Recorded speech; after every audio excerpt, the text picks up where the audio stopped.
And we welcome you to a brand new week with your boy Rick Kamla. I hope you all had a marvelous weekend and it's time to get back to work. Obviously, you've been working all weekend. You've been betting. You've been doing the fantasy thing on college football, pro football, the NBA. It's all happening right now. Major League Baseball. We know that the Astros will meet the Phillies in the World Series. I will have a prediction for you on that. Ricky Props will be in here giving you the props for Monday Night Football. In a moment, giving you the props here on the NBA games. We've got the Pacers and 76ers about to tip off in about 10 minutes here.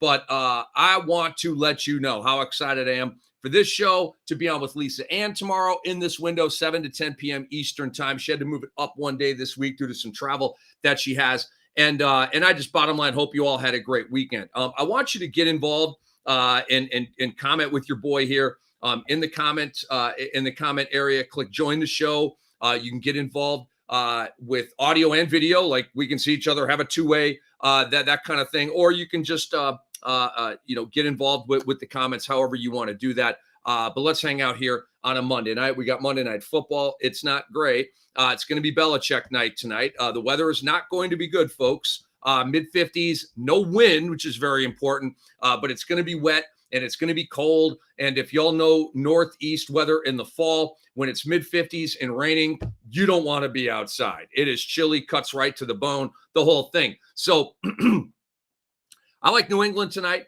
I like them to cover, and I've got all kinds of props, and I've got a real slant on game script and how tonight's game is going to go, and I feel real good about it, man. So let's dive in and let's start dishing out winners here, okay? In our NBA prop bets, we are going back to the well. Boo, we're jumping in and we're diving. Splash. Tyrese Halliburton at 18.5. Oh, that's right. The number's gone up. And check this out. So earlier today, he was at 19.5. Oh, right. Vegas is getting hip to the mid-20s from Halliburton. So check it out. Earlier today, it was at 19.5. It was bet back down to 18.5 and then bet back up to 18.5, but minus 120 for the over. Okay. So a lot of movement and volatility on this, and I love it. I believe in riding a hot streak as long as you can. Feed the hot hand. Feed the hot hand. That's what Chuck Daly did with the Detroit Pistons, the Bad Boys, to the tune of 2 championships. Many other coaches as well, but I want to credit the late, great Chuck Daly for that in this moment. And I've already hit 2 overs with Tyrese Halliburton. So let's try to do it again, and let's try to do it together. His number last week was 16.5, 17.5. It keeps creeping up. It keeps creeping up. Folks, he's averaging 23.7 points per game, okay? Pardon me, 25.7 points per game. This number, 8.5, all right, there's a big separation, right? There's a 7-game separation between what he's actually averaging in the Vegas number. That tells me that Vegas is behind on Tyrese Halliburton, okay? It's Pacers at 76ers. Game's about to tip off in a minute, and I like Halliburton over 18.5. Here's how his flow of points has gone so far, folks. 26 points, 27 points, 24 points. He's rolling. He's getting all the shots that he wants. I told you, face a franchise. He's the hub of their whole operation. 18, 18, 16 with his shot attempts, all right? That's what we're looking for. Volume, like targets in football. We want shots, okay, when we're going over here on a point prop. Philly's defense has been horrible, absolutely horrible. My diagnosis for what's wrong with the 76ers, who come in here at 0-3, is that their effort has not been appropriate. They've been entitled. They've acted like they've already won something. They've acted like they're believing the press clippings, all right? And they're going out here and they're weak and they're meager and they're going through the motions and they're not playing defense. And they're putting up big offensive numbers and not getting stops. And that's how you lose to the San Antonio Spurs in your house on Saturday afternoon when we're all watching college football. Now, we might get the Philly makes it all right in one night game tonight. We might get that game, okay? I'm not saying we won't. In a way, that's the expectation. You got a bad team in your crib, and you're not in a good way. This should be the Philly beatdown tonight. It should. But even if it is, even if Philly runs away and hides from the Pacers, studs get their numbers. All right? Halliburton, again, is at 25.7 per game. Okay. Say Philly smashes the Pacers tonight. He won't get that high probably. Probably will play a little bit fewer minutes in the fourth quarter because of it. But we got to get to 18.5. We don't have to get to 25.7. So I still like this number. And the way Philly's been going, like it's going to be more of same terrible defense, lack of effort, getting either booed or murmured at home. I'm just bringing it up as an option here. And if that's worst case scenario, Philly stomps them, I still like Halliburton over 18.5. And then lastly, Halliburton versus Philadelphia last year, 19.5 points per game. All right. One over the number we need. But check this out. He went 50, 40, 90 against Philadelphia last year. That's crazy, right?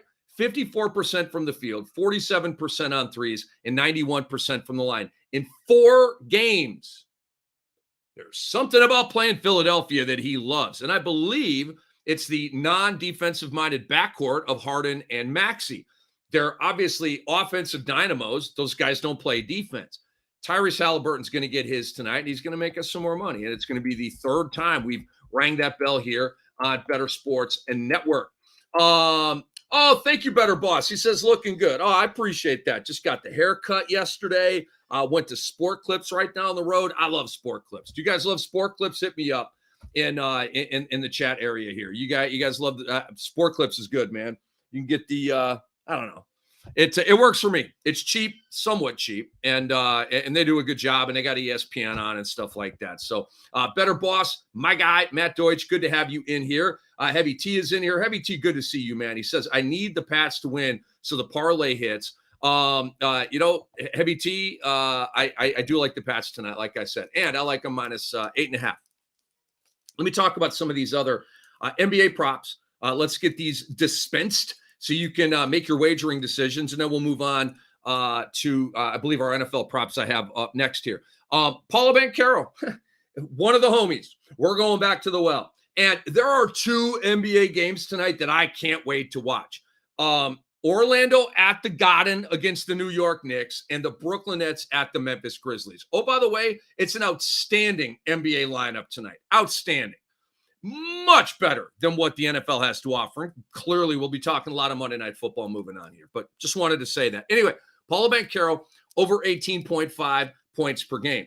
That's right, folks. The number has creeped up. Remember, we got him at, oh, damn, did we get him at 14.5 last? Anthony and Tyler, if you can hit me up on it. I want to say I don't think it was 13.5. I think it was 14.5, 15.5, somewhere in that range. So Vegas has popped a little bit on Paulo Banchero. Oh, look at the young fella. We got to catch up with this kid.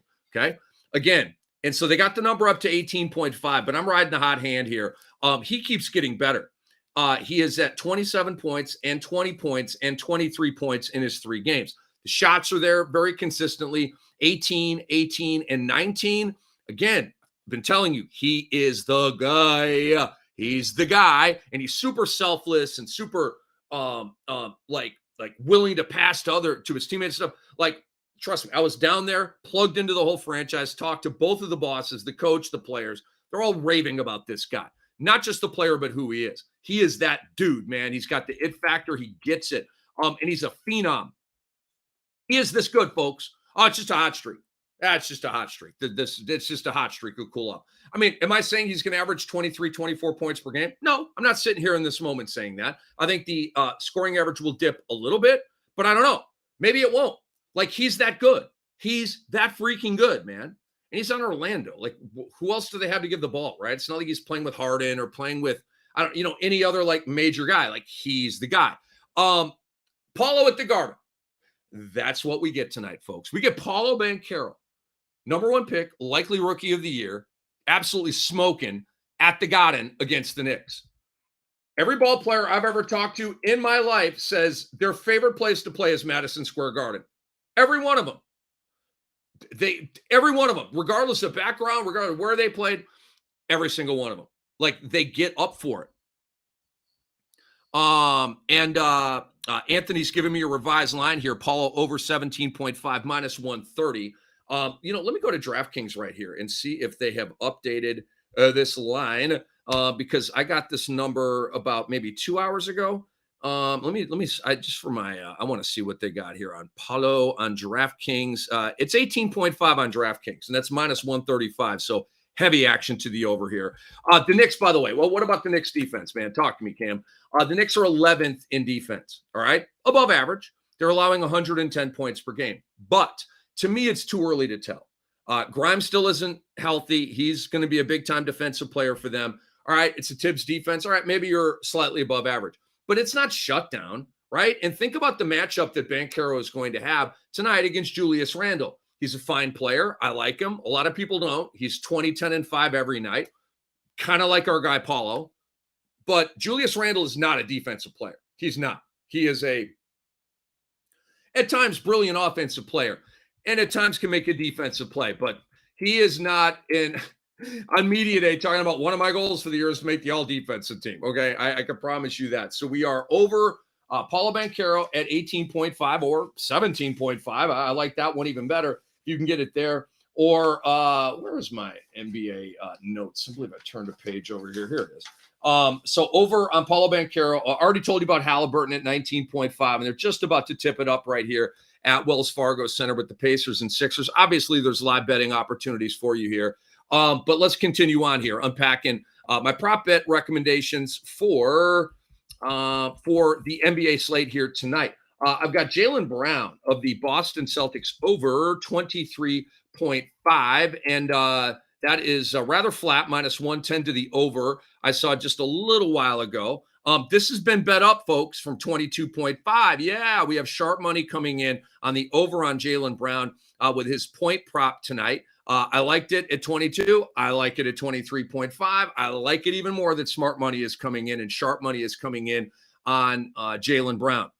Jason Tatum, by the way, this is my vibe on this. In an early dunk by, who is that for Indiana? Aaron Nesmith off an alley-oop from Tyrese Halliburton, and he just swung around like, that was dope. That was really cool. Anyway, Jason Tatum last year against Chicago. It's a good matchup tonight. Boston and Chicago, at least like cities and historically. I don't know how good the game's going to be.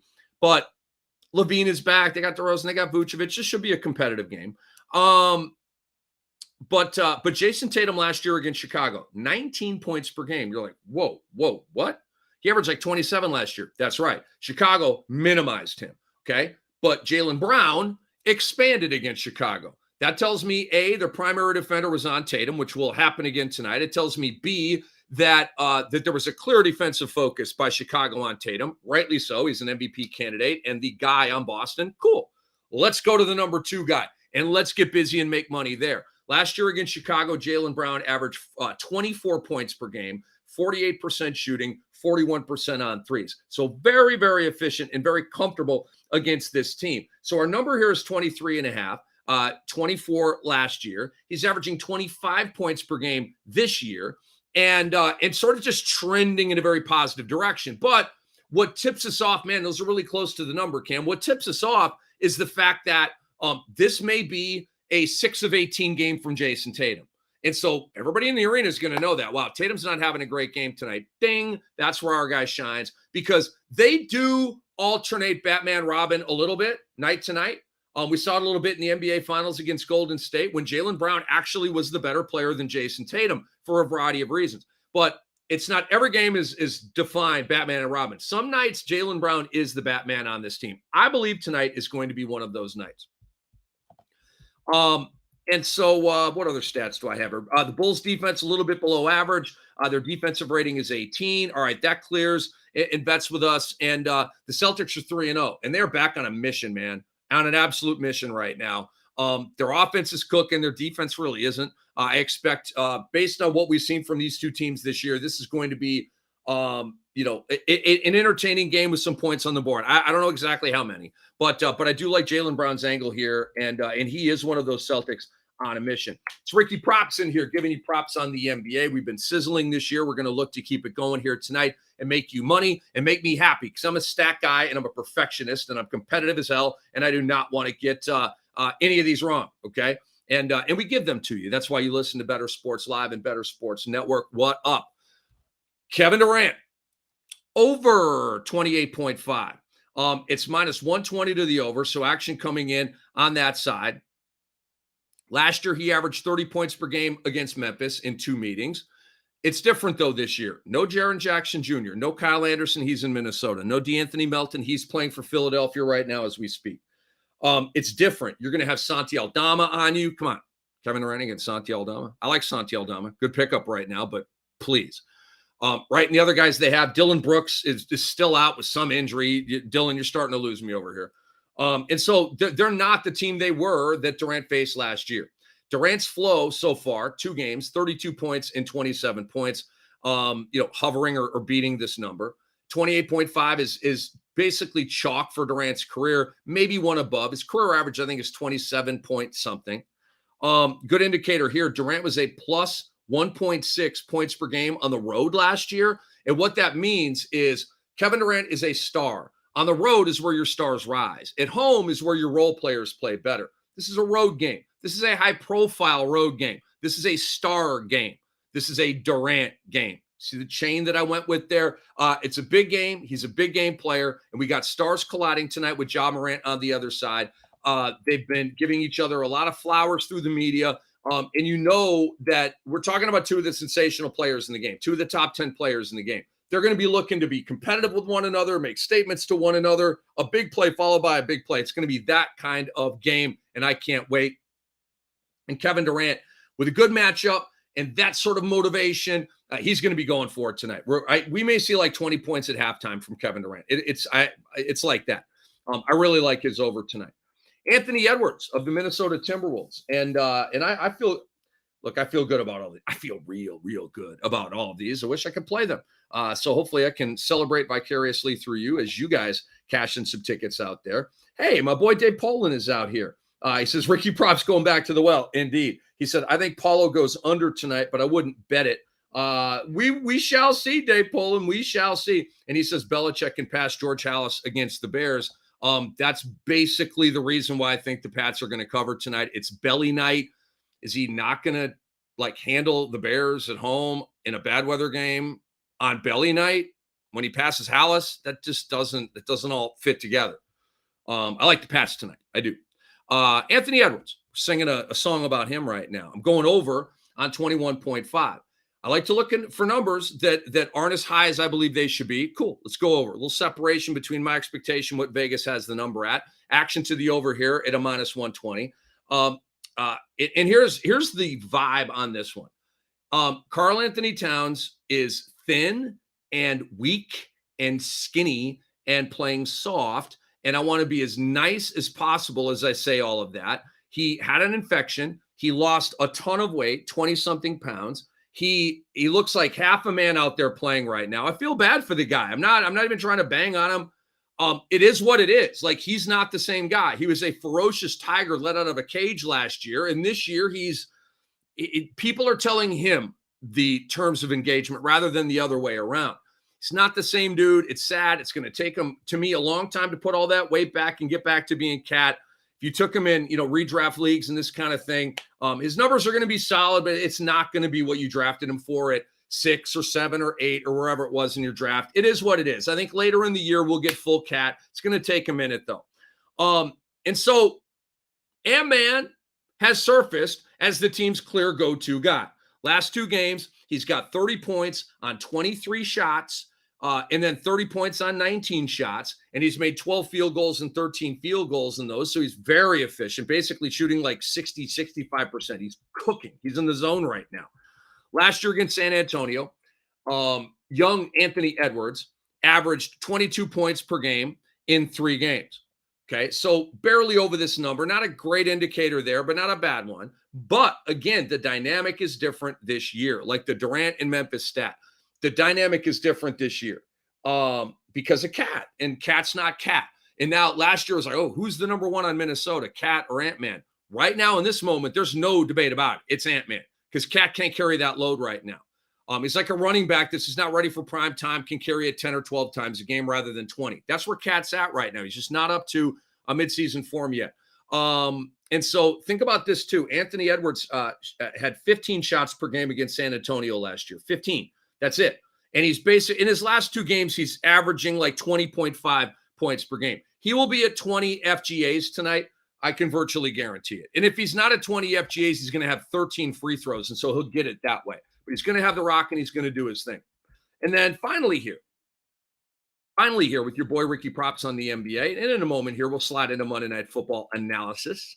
I have Yusuf Nurkic, center for the undefeated Portland Trail Blazers. Yusuf Nurkic over 13.5. There is action to the over here. Pardon me. There's, I guess, not action to the over. It's minus 105 to the over. But check this out. Yusuf Nurkic, you're like, oh my God, like there was a line movement for Yusuf Nurkic today? Yes. I said the same thing. Oh my God, I can't believe there was a line movement for Yusuf Nurkic. Wow. What the hell? I'll tell you the what the hell in a minute because I like his over quite a bit here. But it's been played up to 13.5. It was 12.5 earlier today. And I still like it at 13.5. Every point is precious for Nurkic. So this is a bit of a buzzkill. I'll be honest. Like pretty much loved him at 12.5, 13.5. I don't know. It's 1 point, but it's different. But anyway, following sharp money here too. It's my vibe plus sharp money. I like those angles.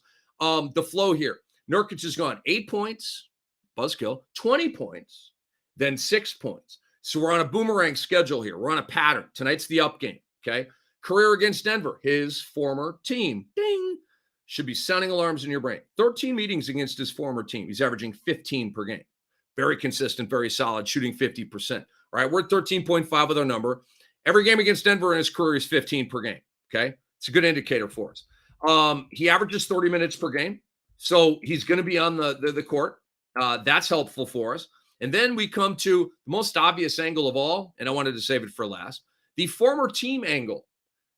Folks, you may not recall this. I certainly do as an NBA historian. Denver traded Yusuf Nurkic to Portland once upon a time to open up playing time for the Joker, Nikola Jokic. Nurkic and Jokic were battling at one point in Denver for the starting center job. Clearly, Jokic won. Denver didn't hate Nurkic. He's a really good player. All right, let's trade him. Let's get something for him. Jokic, you're the guy. No more looking over your shoulder. It is your job. Ding, ding, 2 MVP awards, right? I think Denver got it right. I do. Portland just paid Nurk in the offseason 4 years, $70 million. I can't remember the exact number. Something like that. He got a big payday from them. And so he's a big part of their plan. And the battle with his former teammate, Jokic, is going to be good TV. I think they're both going to have actually looked into the numbers on Jokic. Like last year against Portland, they were awful, like awful. So I don't know if Jokic is going to have a good game tonight. I presume he will, but the numbers against Portland last year were dreadful. And I didn't dig into why, but I'm just letting you know they were dreadful. But Nurkic has a lot of positive indicators. I like the former team angle, and I'm going over on his point prop at 13.5, even though it has been bet up. Time for our first break of the night. Let's come back. I'll give you a weather update for Monday Night Football. I'll give you my vibe of the night. And then we will get into Ricky Props will be back in here giving you prop bets on Monday Night Football. I was hot over the weekend, 4-1 on props. Ricky Props is back. He's on that confident tip, so stick around. You're listening to Rick Kamla on Bettor Sports Live. This is Bettor Sports Live.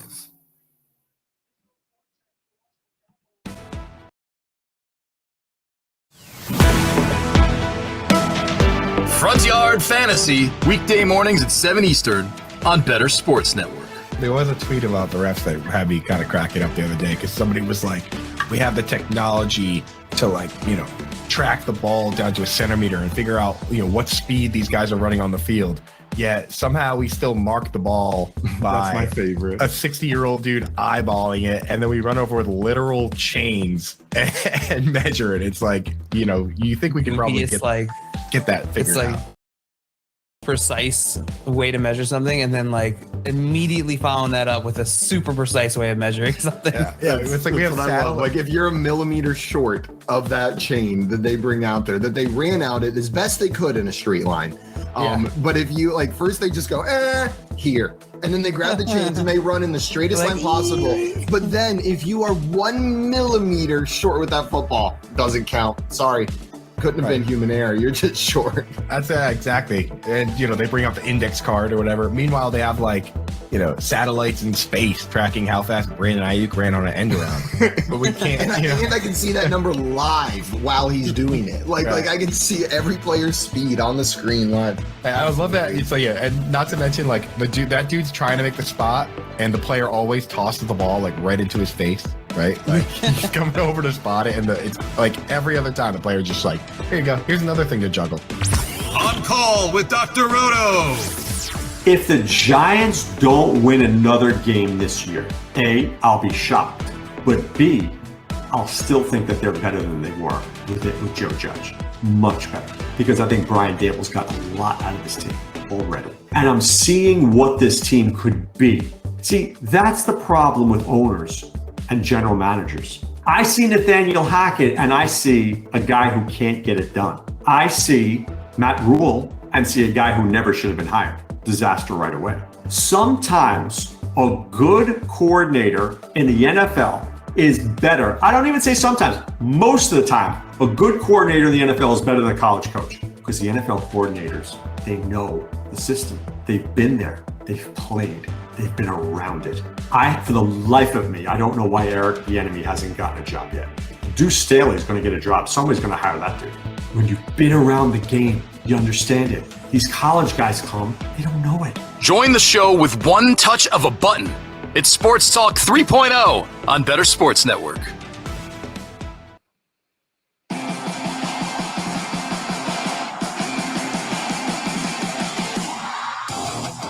Shotgun snap to Mack. He looks to the middle. He's going to run it left. He's going to run it for a touchdown. Patriots have the lead. Look at the gritty going. Bettor Sports Live with Rick Kamla on Bettor Sports Network. Yo, we are back, ladies and gentlemen, and that was Patriots Radio right there with a live call of a Mac Jones play, and Mac Jones will be the QB tonight on a wet and cold night in New England, specifically at Foxborough. It's going to be Belichick kind of weather. It is, I guess, in a way, Chicago Bears weather. They're a bad weather team as well, but you're going to see Belichick on the sideline wearing a hoodie, getting all drenched with rain. I mean, it's going to be just so typical tonight. It's going to be like literally a snapshot of his entire career, I believe. And this is going to be one you can put it in the time capsule. 25 years from now, people dig it up and, oh, this is how we tell the story of Bill Belichick with this game. Winning ugly, and tonight's game is going to be ugly. I wish I had a different song to sing. The NFL season largely has been ugly. This has literally been, I'm going on a tangent here, but I get early in the year, but I believe this is literally a tangent off the top of my head. I believe that so far this year, we have watched worse football through 7 weeks than we ever have in our lifetimes. Back in like the 80s and 90s, come on. Does anybody remember, right? Hey, the first 7 weeks back in 1993 were god awful. Nobody remembers that, right? That we can remember, let's say that. Like I've covered the NFL professionally since the mid 1990s, 1994 to be exact. I can't remember ever having a conversation through 7 weeks of how freaking bad the NFL performances have been consistently. Not every game. We get some good games and stuff, right? I'm talking about like a ton of stinkers and snoozers in game, like a lot of the Monday Night Football ones and a lot of the Thursday Night Football ones we've been seeing. San Fran and Denver, Indiana and Denver, Chicago and Washington. Like these are unwatchable games, but we're NFL crazy, so we watch them. But tell me what you guys think. Join the show. Let me know. Essie says, so true. So I just, let me know what you guys think. He said, it's like a different sport. LOL. It's funny. It really is. Essie says, what is the reason, Rick?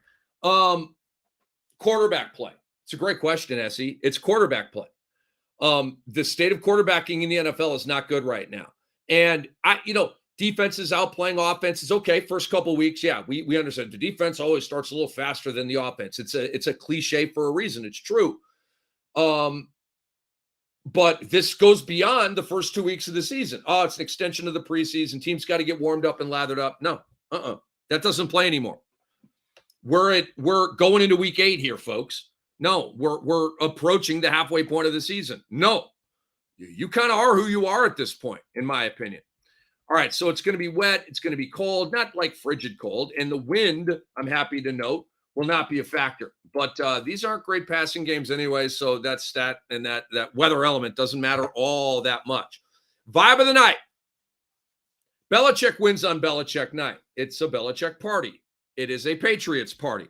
the little Minutemen, standing in the back of the end zone with their little, revolutionary time fake guns and everything. Yeah, it's going to be a whole thing. It's going to be a whole thing. With like the long cheesy hair that the old politicians used to wear, right? With the wigs and what was the other political party back in the day? I don't damn know. I used to. But with a win tonight, Bill Belichick passes George Halas with the most wins of all time. Both are tied right now at 324 wins. Think about this. It's literally a coronation of Bill Belichick tonight. The whole night. It's going to be nauseating if you're like an anti-Belichick guy and stuff. The whole night's going to be Belichick, Belichick, Belichick. Bears fans are going to be pissed tonight at the coverage. And Joe Buck and Troy Aikman are going to do their best. It's not their fault. They don't create the rundown. They don't create the rolling elements. Producers and directors and bosses above them do. Belichick, sell Belichick. Belly. This is ESPN. ESPN is headquartered in Bristol, which is in New England. Hello. Bears fans are going to be pissed at the coverage of tonight's game. I believe. We'll see. But it's going to be an ugly game. What does Belichick do? He wins ugly games, doesn't he? Isn't he the best to ever do that? He is. He's also the GOAT of coaching. With an empire and a dynasty built on systemic cheating that goes back 20 years. Okay, that's fine, though. That's fine. But Belichick always wins ugly games. He always does. Do you remember the game where Mac Jones threw like 3 passes? What was that, the Baltimore game? Some super windy game, national TV last year. Neither passing game could do a thing. Like 50-mile-an-hour winds, hurricane dam winds going on in the game. Who won the game? Who won the game? The Patriots won the game. Bill Belichick wins ugly games. This is the definition of an ugly game tonight. Okay? He's going to win an ugly game on his night. Hello. Another indicator. My first blush when I saw this point spread was, 8.5? That's way too much. How can I feel good about New England laying 8.5 against anybody and all that stuff we say? But that's an indicator to the New England side, because every single time I say, whoa, what are they doing? What is Vegas smoking? Guess what? Vegas is right every time. They are. So that is a wrinkle in my game that I'm ironing out. I'm ironing that out. We can, as prognosticators, radio hosts, hanging out with you guys on Bettor Sports Live, we can get better too. We can realize stuff that we've done, mistakes that we've made, and say, okay, I've diagnosed that. Not going to do that anymore. I'm telling you, it's sort of a cryptic, a bit whimsical angle here for me. But I'm telling you, every time this year, since I've been on the air on Bettor Sports Network, every night looking at point spreads and totals and prop bets and the whole thing, since I've really been like dove and woven into this, okay? Every time I've been shocked by a line, a total, a prop bet, the way to go has been the way to go that shocked me, not the way that I thought, veering away from that. It's never worked out all year. Okay. I got to get with that. The definition of insanity is doing the same thing, expecting different results. I am not insane. Matter of fact, I'm very sane. So in that line evoked a whoa, 8.5. Whoa. Okay. Let's play New England then. Let's go with the whoa. So I'm going to remember it. We're going with the whoa tonight. Okay. Whoa. Let's go with the whoa. And let's take the Pats minus 8.5. The Patriots have just crushed 2 bad teams, the Lions and the Browns, 67-15. Thrashed them. The Lions and the Browns thrashed 67-15. The Bears fit the profile. They're a bad team with a bad offensive line and a super green quarterback and a strong defense. So this fits New England perfectly. It's a trap. It's a trap. Chicago's falling into a trap tonight. You're falling into the Belichick trap. And you're going to get it from all angles. Like I said, the media, on the field, it's going to be a huge buzzkill for the Chicago Bears and their fans. It's what it is, man. But I got the Pats confidently, minus 8.5. All right, let me see here. Okay, it is Rick Campbell here on Bettor Sports Live. As he says, I feel like, let me click off of that. I feel like colleges are focused more on defense and other positions than QB. I could be wrong, though. I agree with that. Essie, I think that's a really good. Look at the Big Ten. Essie, you're talking about Big Ten football. Big Ten football is 3 yards in a cloud of dust, play defense, special teams, field position game. And, whoa, we need a quarterback that can throw the ball more than 20 yards downfield accurately. We'll get to that, and they never get to that. The Southern schools, they always have a badass quarterback. The Western schools, the good ones, have a badass quarterback. You hit it on the head right there. A lot of college go, we'll be fine. Nick Saban used to be that way. He literally used to be that guy. He used to be that guy in college. The quarterback, think about A.J. McCarron. Who was another game manager? Greg McElroy. They had game manager types, right? They weren't very good, like a Chad Pennington meets Alabama, right? And Chad Pennington, by the way, got with that rag arm, but he got busy a little bit, didn't he? It's kind of weird. But now, obviously, Nick Saban got hip to it. He's like, yo, I recruit outstandingly at every other position. Why don't we start recruiting the top quarterbacks? And let's just see what happens. Okay, well, it's like 7 chips in 15 years. Basically, every other year they win a championship. So they've continued this dynasty. It's crazy. It's like Wooden's dynasty back in the day with UCLA. Anyway, let's get to Monday Night Football prop bets for you here tonight. Plenty of time before this game kicks off at about 8:15. What do we got here?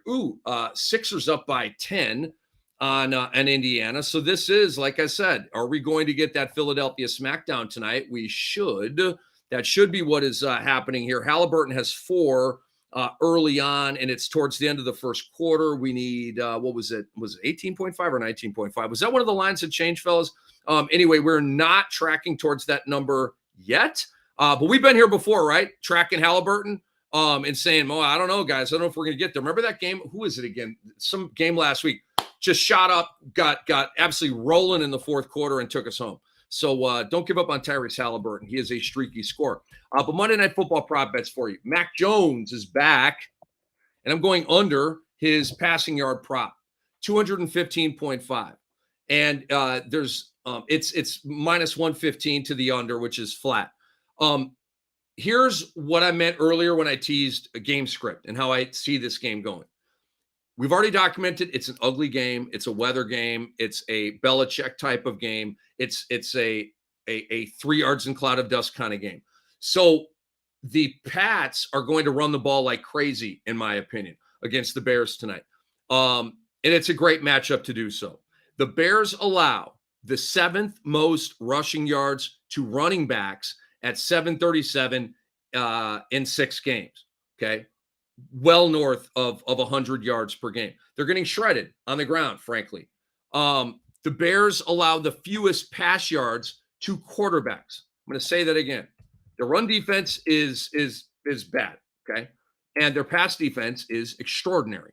The Bears allow the fewest passing yards to quarterbacks in the entire NFL. They're giving up 1,120 passing yards in 6 games, well below 200 per game. Okay. So we've got a team that wants to run the ball. We've got a team that gives up the run, and we've got a team that's very, very good against the pass. Guess who knows this? Belichick. The Bears' run defense is atrocious. And what I have come to know about Belichick and pretty much every other football coach that I've ever seen in my life is when they can run the football the whole time and belittle you and bully you and beat you at the line of scrimmage and send you home with 3 injuries, they do it every single time because they're football coaches. And football coaches are badasses, okay? They yell, they scream, they brood, they rant and rave, and they are crazy maniacs, hell-bent on annihilation and destruction. And so if they can batter you time and time again with the run, they will do it.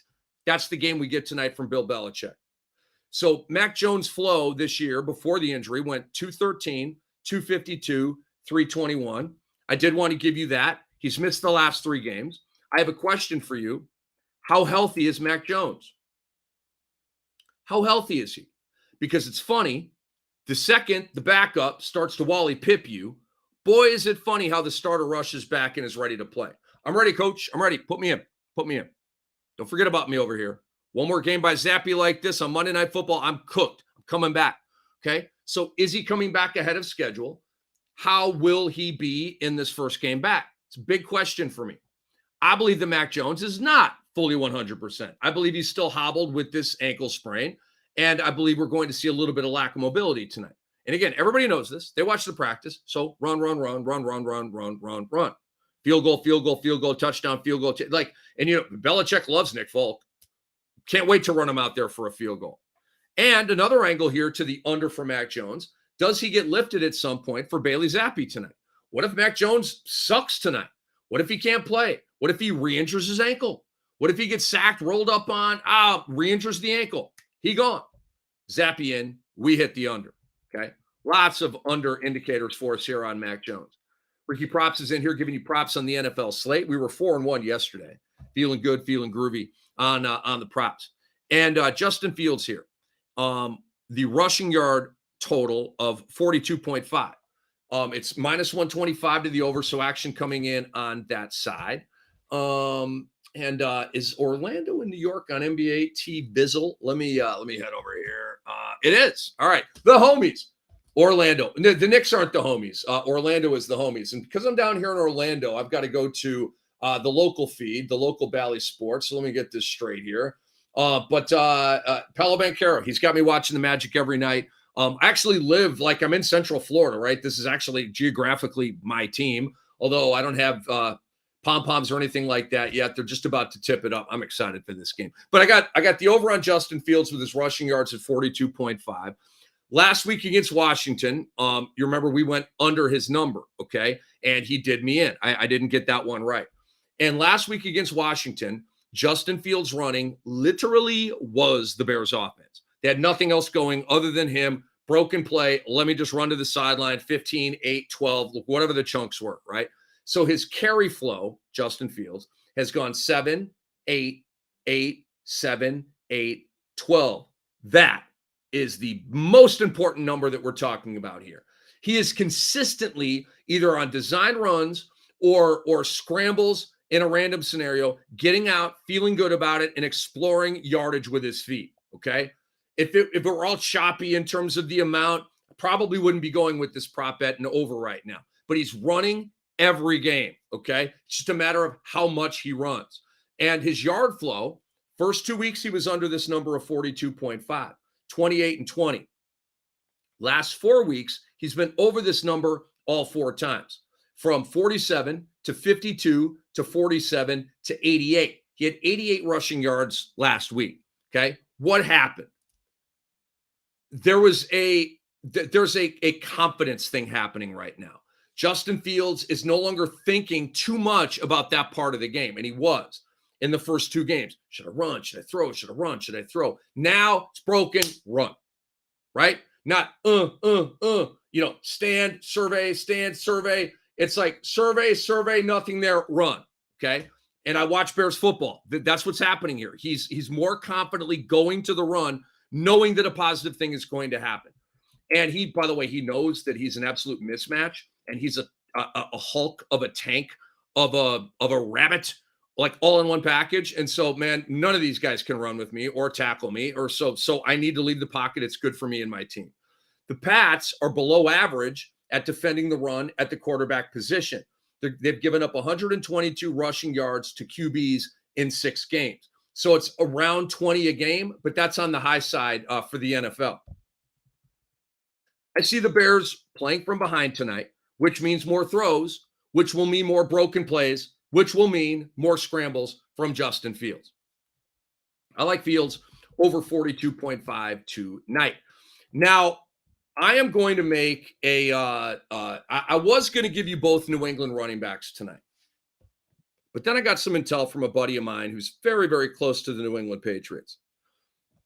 That's right. Insider information. We love insider information. What is it? The SEC? It's the SEC, right? The, what is that? Security and Exchange Commission. I used to have my Series 7. I used to be a financial planner for a hot minute. God bless those people. I'm glad this is my gig. I'll put it that way.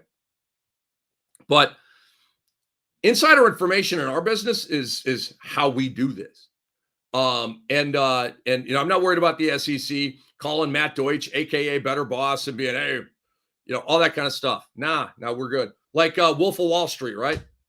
Wolf of Wall Street. Remember that? Absolutely fantastic movie. Okay, Tyler Soto is in my ear. Tyler, are we talking about an NBA trade? We have an NFL trade, ladies and gentlemen.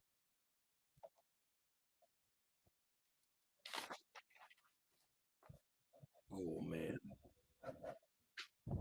Oh man. Tyler, I'm not sure if the people could hear you right there. Could they hear you right there a moment ago? All right. So Tyler was in my ear there. Pardon me. We're some of the tech is still we're working on it, folks. This is absolutely awesome news for your boy. As a James Robinson manager, and watching him have 0 touches in the game on Sunday, he has been traded to the New York Jets. James Robinson is a Jet. That's right. Your Jets, your plucky little Jets, have morphed into buyers. You got to love this, right? You got to love this. This is an absolutely fantastic trade for the New York Jets. An absolutely fantastic trade because James Robinson is a stud.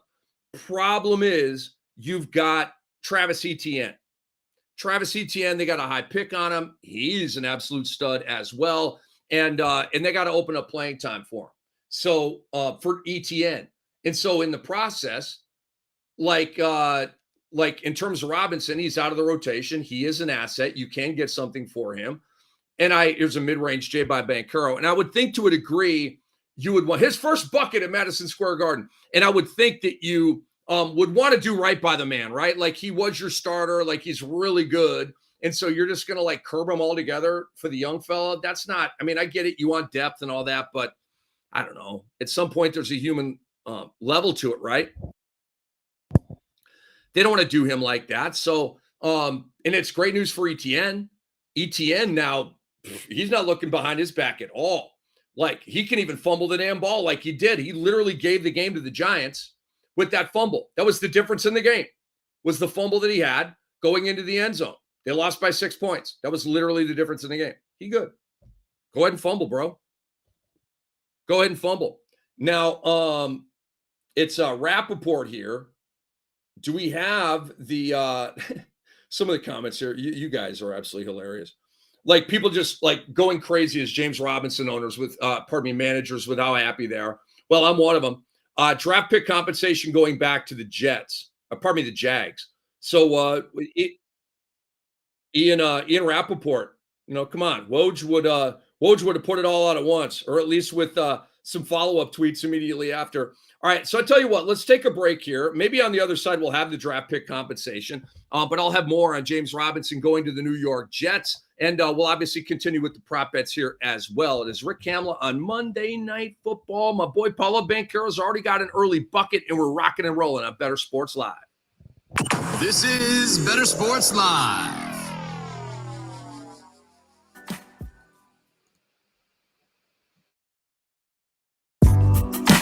The Playbook with Fensty and Ronis, presented by FantasyAlarm.com. The only person, I've said this to you before, who of all those power hitters who truly was clean, Ken Griffey Jr. I mean, I think so when he got hurt.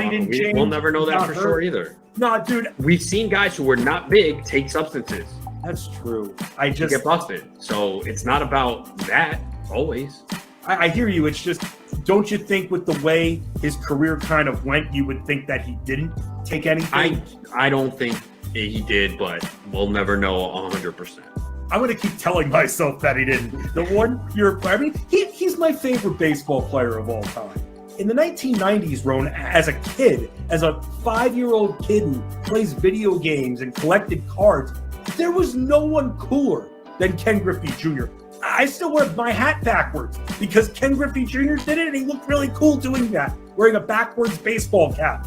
Like he made everything the guy did looked cool. Even the home run in the movie Little Big League, it's acting, it's all, I guess, fake, but even he made that look cool.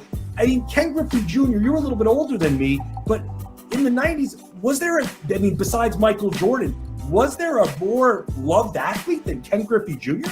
Yeah, no, I love Griffey. He's one of my favorite players ever, from defensively to hitting his swing. And yeah, I would have loved to see what he could have done if he had stayed healthy, the final numbers he finished with. So no, I was a huge fan of Ken Griffey, and it's a shame though that all those injuries towards the end of his career just really limited the production he put up, but he still put up elite numbers. He was so fun to watch. So I'm a huge Ken Griffey guy. And here's the other thing too. So 1994, the season got shortened because of the strike. And he finished with 40 homers in 111 games that year, man. And then he had 56 2 years in a row, 97 and 98, and then 48. He had a stretch 4 years in a row, 49, 56, 56, 48, 40. I mean, unbelievable. And then, yeah, once he hit like 31, he started to miss games, 111, 70, 53, 83. So think about that. All those years that he lost, and he still hit 630 home runs, man. Yeah. So if he was clean, he would have been the all-time home run champion. Again, we're all guessing here, but you would think, all right, well, once he got into age 31, 32, that's when the body started breaking out, which is typical, right, for someone who's not using anything, whereas we saw Barry Bonds just get better with age, and we did not see that with Griffey. So look at 2001, where he's 31, he played on, look at the home runs decline, 8, 13, 20, 35, 27, 30, 18, 15 to his age 38 season. Even age 39 in 170 games, he had 19 home runs. So he probably would have definitely been the all-time home run leader had he been able to stay healthy. Bettor Sports Network. It's sports talk done better.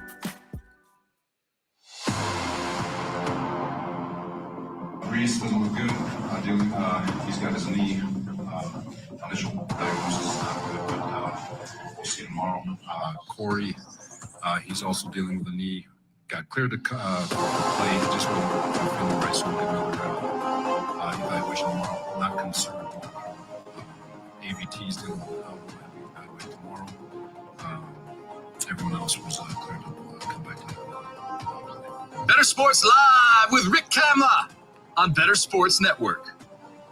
It's your boy Cam, and that was Robert Saleh sounding very dejected. A loss and a win, if you will, for Saleh as you go out to Denver and you beat them, but you lose in the process. Breece Hall, you lose Corey Davis, not as significant an injury, but nevertheless, Doon, like two of your main offensive guys. And look, Zach Wilson vibes with Corey Davis, right? Doesn't really vibe with Garrett Wilson. Now he's going to have to because Davis is dinged up a little bit. But folks, in terms of the Jets here and James Robinson going to the Jets, this is big news. This is really, really big news for the New York Jets. Did you know that right now the Jets have the let's see here, that's 5. That they're like right on the borderline of a top 10 defense. 10 or 11 at 314 total yards per game allowed. Super balanced. They're giving up 209 yards through the air, 105 yards on the ground. It's incredible balance. They're giving up 19.6 points per game. It's all balanced. It's all like top 10. Like the Jets defense are they championship ready? Okay. No, I mean, I don't want to go, but like, are they playoff ready? They are. And you know where my mind is going when I said that word, playoffs? Playoffs? The Jets in the playoffs? Yeah, the Jets in the playoffs, Jim Morris style. I can't hit the high note. It'll wrench my throat, and I don't want to do that. I got we got 2 hours left here. If I really hit the playoffs, I can't do it. I can do it, but I don't want to do it. You know what I'm saying? I don't want to pop a hammy or something, man. So the New York Jets right now, and I believe that these odds will change. So go ahead and get in now. I'm on DraftKings.com and odds to make the playoffs. New York Jets specials.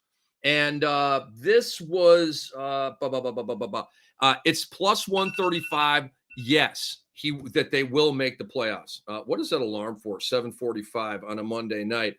When I'm because I have a lot of alarms for like. On Saturday, I set alarms to set my goaltenders right because there's a million games on Saturday in the NHL. So, sorry. But anyway, the Jets are a plus 135 to make the playoffs. To miss the playoffs, they're a minus 165. So it's still the side, that's telling us that they're not going to make the playoffs, right?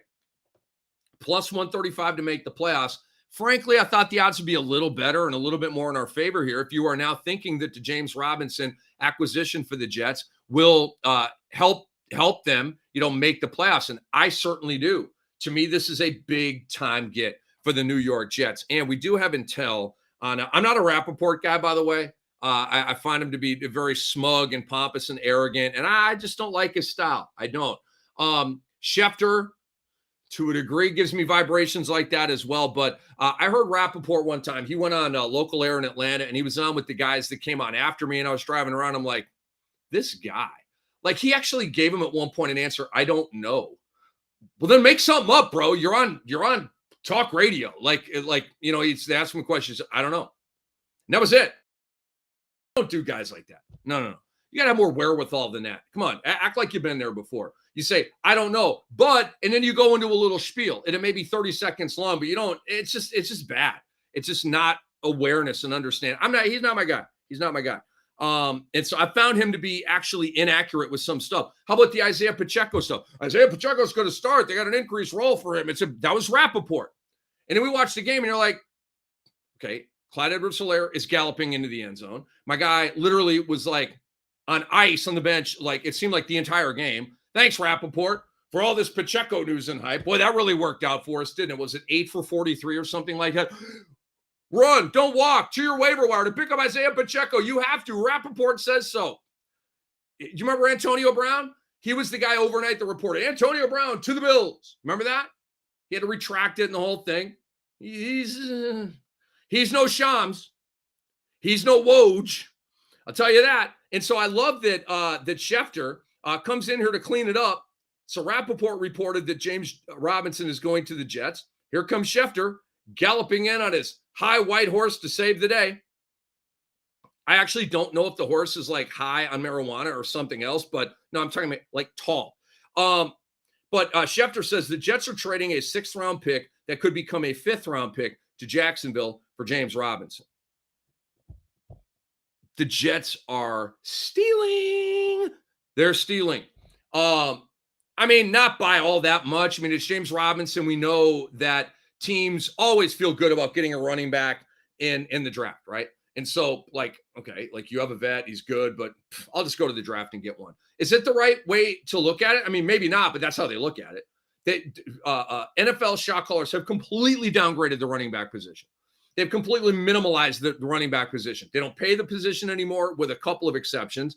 And most will just go with a committee. I will just do it by committee. Buffalo comes to mind, a championship contender, saying Kansas City. Yeah, we don't need a guy. We don't need that one guy. We'll just hit them with all these waves of our guys.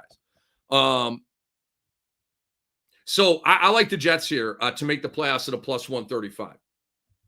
Let's look a little bit more critically here. I do need to get back to these prop bets here as we're approaching 8 o'clock, and I've got 1 or 2 more. All right, so let me button this up here, and then we will go to the props, and we'll continue talking here about James Robinson. I want to talk to you about the New York Jets record coming up. Okay, and if they're going to make the playoffs, okay, how's their record? Let's analyze the record a little bit in their schedule.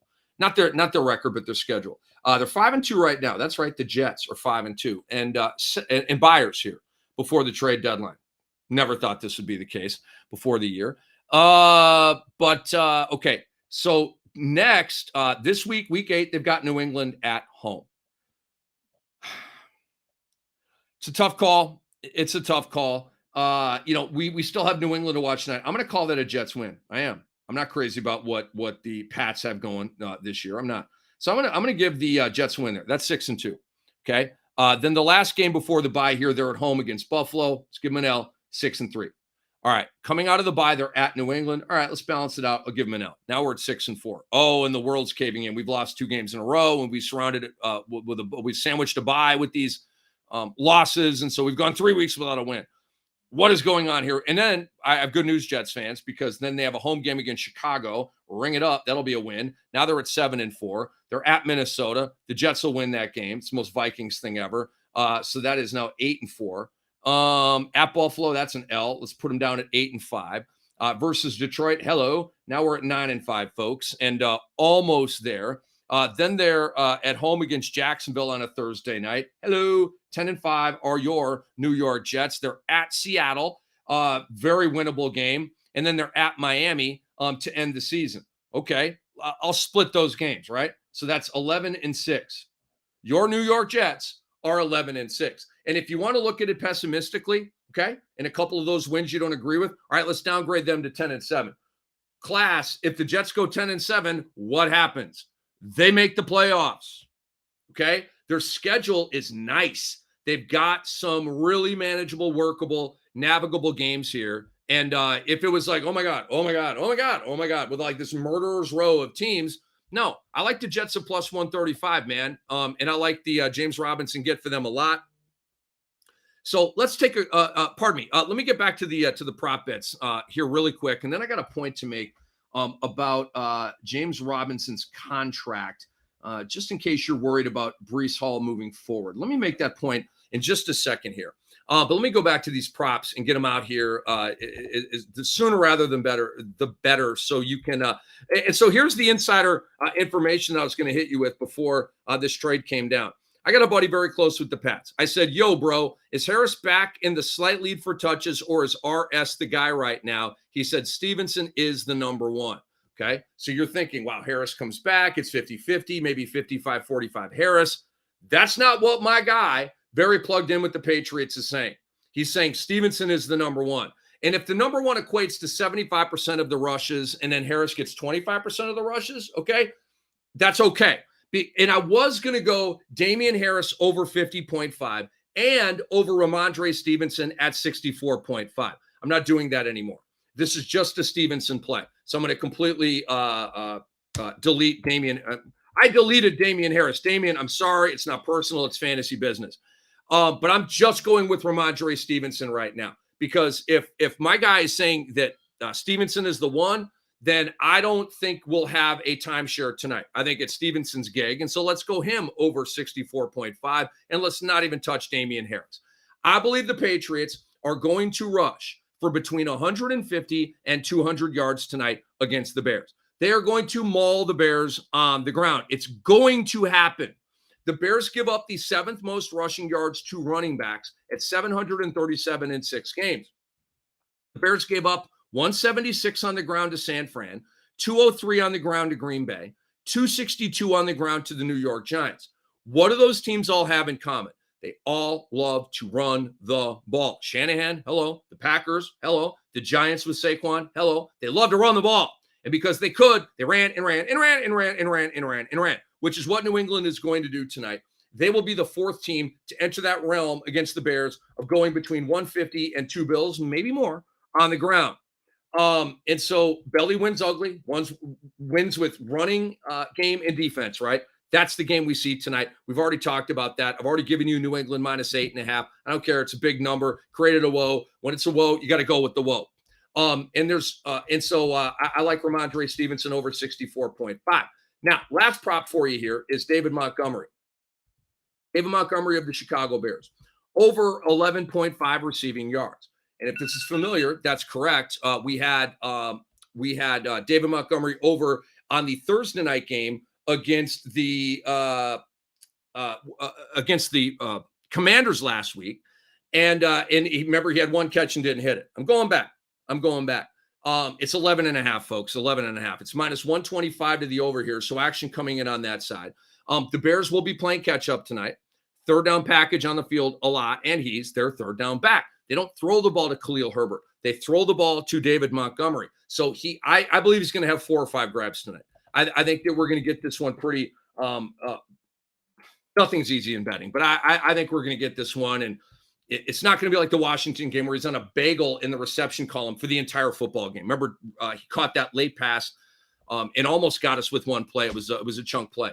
The Pats. Here's the stat that you're going to like. The Pats allow the 12th most receiving yards to running backs.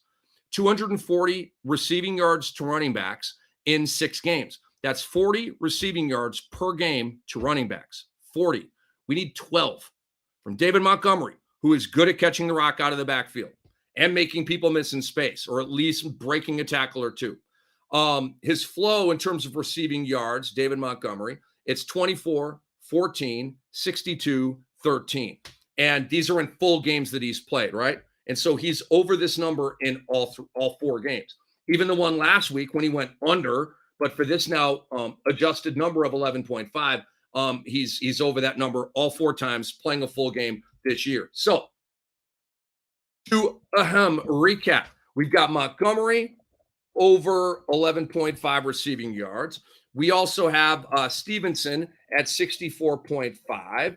We also, folks, with our prop bets this Monday night, have Fields over the rushing yard total at 42.5. And we have the under on Mac Jones at 215.5 passing yards. So that's where we're at. We've got a bunch of props on the NBA for you here tonight as well. And we've got a big trade, breaking news in the National Football League.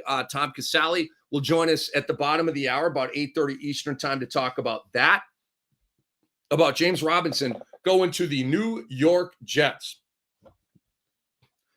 I will explain how this saved a season for a very important team for me in just a moment.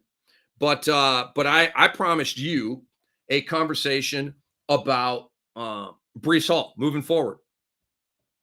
Breece Hall popped his ACL. Drives me crazy to say that. I love Breece Hall. This is such a buzzkill. I've got him on so many teams. Oh, my God. I thought I was kind of like, all right, I remember I got hit with all those injuries early in the season, like this guy. It's kept coming. You know, Russell Wilson has basically vanished now on me in many leagues. Not that he was worth the darn before that, but it's been a lot of bad. And Breece Hall, it's a buzzkill. And so he is obviously a huge part of the Jet plan moving forward. Okay, you trade for James Robinson. Uh-oh. Now is Breece Hall back into a timeshare, has to beat him out, all that kind of stuff? Maybe is the answer to that. Not definitely.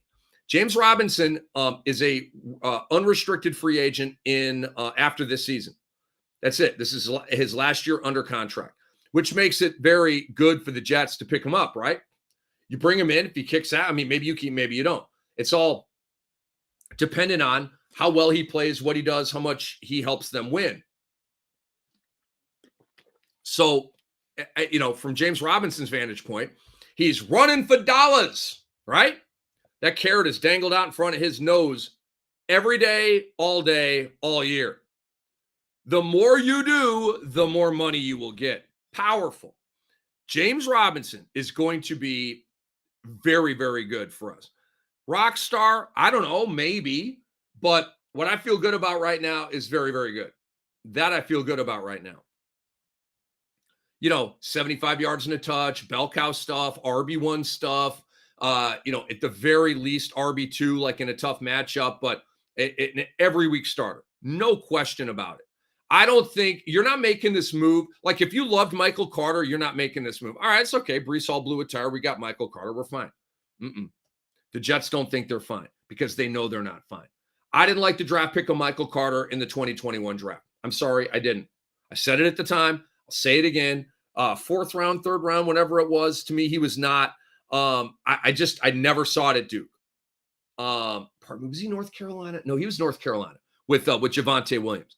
But I saw big numbers in North Carolina. But the guy that kept popping when I watched North Carolina was Javonte Williams. Look at this truck bounding over human beings, moving around them. Just like breaking every tackle in sight, right? The guy's a tackle breaking god. But you know, going forward, it all depends, right? We might have Buzzkillville for Breece Hall moving forward. I can tell you this: next year is going to be Buzzkillville for Breece Hall anyway. God forbid it doesn't go down the J.K. Dobbins road, right? Where he tries to come back too soon, pops the tire again. They got to go back in and fix it. Hopefully they get it right. And when he comes back, you know, and it's all good. But we got an October injury here. So it's going to be the race against the clock for Breece Hall to get ready for the beginning of the 2023 NFL season. And again, like let's try to get ready, right? I mean, Joe Burrow was ready, right? Remember the shredded knee he had? I still can't believe he played every single game last year. I was like, there's no way he's going to be ready for the beginning of next season. Like, there's no way. And there was a way. So, Gus Edwards was, quicker and better in his rehab than J.K. Dobbins was. So everybody's different, but hopefully Breece Hall can come back as that guy. Because if you do it right, an ACL tear is just a setback. It's not like a derailer or even like a diminisher. You can come back from an ACL and still be the same guy. No question about it. Achilles is the dicier thing. A patella tendon issue is a dicier thing. Where the quad meets the knee and that kind of thing, I think of Tyreek Evans. I think of Victor Oladipo. Like, that will derail your career. I think of Victor Cruz on that as well. Sort of that thigh meets the knee area, and it's all shred. Kawhi Leonard he had that injury. That's why he fell out with San Antonio, was the mistreatment of that in his mind. And by the way, Paulo Banchero, 8 points already at the Garden. We're off to a very good start here. I did like Orlando plus the 7.5 tonight. We didn't get that far in our predictions here tonight, and I didn't have it all unpacked and not an official. I'm with the NBA. Like, we may mess around with a line or two here and there, but it's going to be vibey for you. It's not my specialty, and I don't want to act like it is, and then you're out there betting on it and lose. No. I focus on my specialty, the stuff that I'm really, really good at, and we know that we can provide you winners. So the Breece Hall moving forward thing is definitely a wait and see. You know, if you're a Breece Hall manager, the worse James Robinson does this year, the better for you and your guy moving forward. There's no doubt about that. James Robinson's ripping off 100 yards and 80 yards and 123 yards and 75, and then down to 53, and then up to 110, then 115. It's bad news for Breece Hall. Bad news. They're going to take longer to bring him back. I mean, assuming they bring back James Robinson, guys, who knows? Like, James Robinson may kick ass with the Jets. Some other team may love him, and they offer him a bigger contract than the Jets want to go. The Jets know they have Breece Hall coming back, so maybe they just let James Robinson walk. That could happen too. But a lot of you don't know. We gotta wait for it to play out here. James Robinson. Let me go to Yahoo and see how rostered he is right now, because with the ETN takeover in that backfield, I bet you that James. I'm in the NBA right now. Stop texting me. I'm on the air right now. So let me go to. I got to see how rostered James Robinson is right now, because I bet you he is. I'm going to just say, I bet he's below 50% rostered right now. I bet he's below 50%. Let's check this out on Yahoo Sports. He is at, well, I'm wrong. He's at 87%. All right. So you have 13% of wiggle room right there. Check on the waiver wire. He might be out there in your, I'm trying to turn this alarm off, and it's driving me absolutely crazy right now. I can't find it in my alarms. I'm live on the air. Pardon the constant alarm. I know my wife is going, well, you're subjecting them to my torture. I've got a lot of alarms, a lot of fantasy leagues. There's Banchero with a driving kick to Mo Bamba, and it's off the rim. Knicks, by the way, have opened up a nice little 8-point lead right here. But Paulo is tracking towards his over, and that's what we really care about. So James Robinson is a New York Jet, and that is really good news for your boy. It's a league that used to be commissioned by the great Howard Bender. It's a league that the Bettor boss won last year. Matt Deutsch, and his team is so good. It's ridiculous. It's a dynasty league. He's been playing it for a long time. I've been in it, like, I believe this is maybe my 5th year.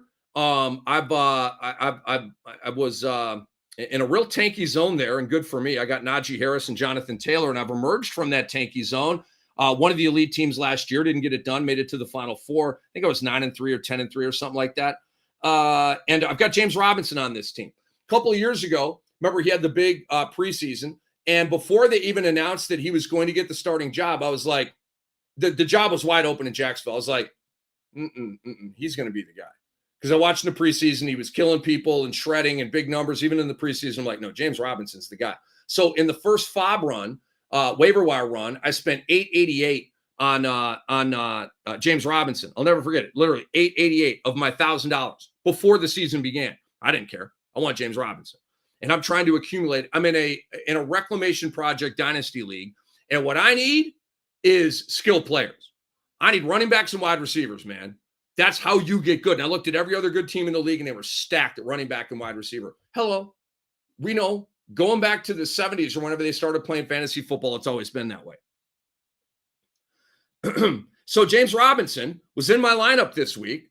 And let's see here. I believe I took an L. I'm in like 15 leagues. Howard Bender beat me. How about that? Howard Bender beat me 89-82. That is a really, really lousy score in this league.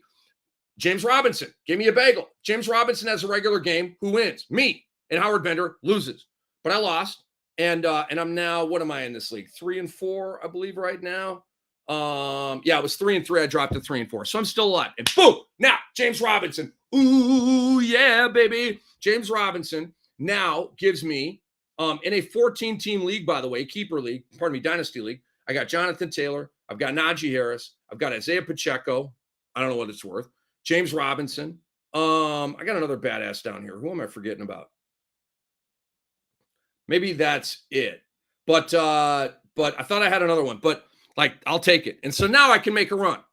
Now that I have James Robinson back, because that was the hole that beat me this past week.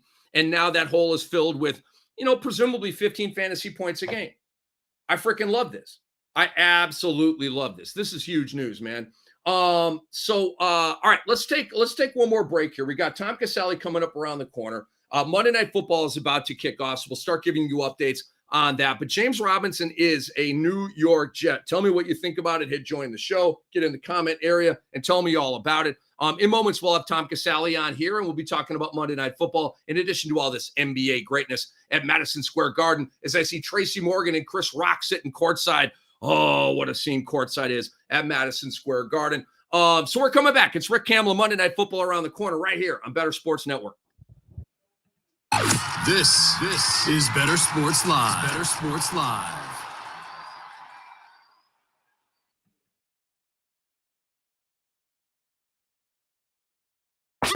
Make bets and follow your fantasy team while you buy, sell, and trade collectibles in real time. Only on Bettor Sports Network. Sure. Kickers never retire, I think. They just continue playing for all eternity. Like, there's only ever been 30 NFL kickers. Yeah, they're always readily available too, it seems. Like, you know what I mean? Like, they just get called up. They're like, you kicked for us 10 years ago, right? Why don't you run it back? Let's run I imagine Graham every Gano, single kicker that gets the call is on a high school football field somewhere just practicing field goals after hours. Like it's like 9 p.m. and they're out there just at the local high school kicking field goals, and the phone rings. They get a call and they're like, yeah, I'm ready. I've been practicing for this. I have an amazing kicker story if you guys have a second. I got a couple. The number one all-time field goal kicker is Adam Vinatieri. The next two guys are Morton and Gary Anderson, right? Gary Anderson was a dude from like South Africa that just played rugby and absolutely boot the ball, right? They bring him over and he does like a tryout and he's just absolutely crushing the ball. And all these colleges are like, dude, we want you to come kick field goals for us. And he goes, I don't even want to play football. He goes, I want to play soccer. He goes, I want to play soccer. He goes, so if I can come to your school and play soccer, I'll also, in the fall, I'll kick for the football team. And Syracuse was like, yeah, sure, whatever. Like, you're on the soccer team. Like, come on. And he went to Syracuse to play soccer, but also kick field goals. And then he ended up being a top 3 point scorer in the NFL all time. That's ridiculous. And his answer to recruiters was, I don't want to play football. I'll do it in my spare time. Yeah. Got a spot for me in the soccer team. Syracuse is like, yeah, we got a spot for you. We don't even care about our soccer team. We don't even care. We totally have that spot. Right? They had to like together a soccer team. Like, this guy's the captain. Oh my god, it's like Accepted, the movie, but they just like had to throw together a whole fake soccer team. Somehow they still got Justin Long. Right? Yeah. Like Adam Sandler's the coach. And dude, it's imagine they win the national championship. That's a movie, dog. Yeah. Boom! Someone call up Disney. Yeah, we just wrote a movie for you, Disney. This has Disney sports movie written all over. I'm borderline crying right here just thinking about this movie right now. Dude, the story gets even crazier. Like, I should have looked it up again, but like, it was like a high school coach that went and found him, and then that high school coach ended up being somebody crazy famous that like coached for the Rams. Stay tuned for sports. Talk about your picks, your fantasy teams, and your sports collectibles on Bettor Sports Network.